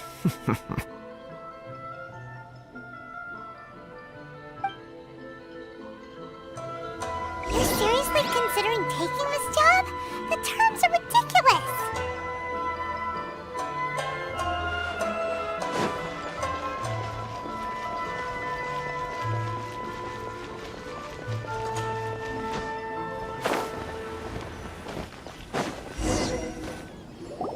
Halt, you two! Huh? What did we do? Miss Hiragi has a letter for you. She insists that you read it immediately. A letter? Quick! Let Paimon see!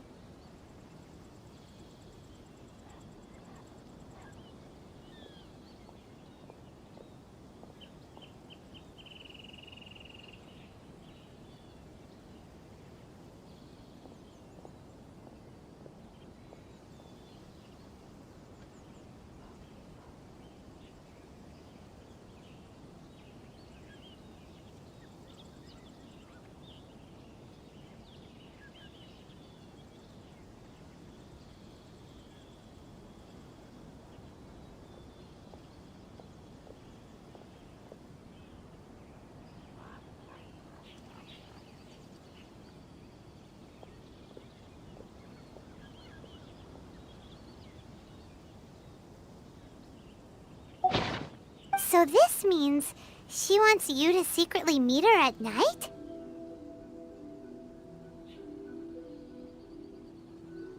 But you didn't seem surprised at all by this. What's going on?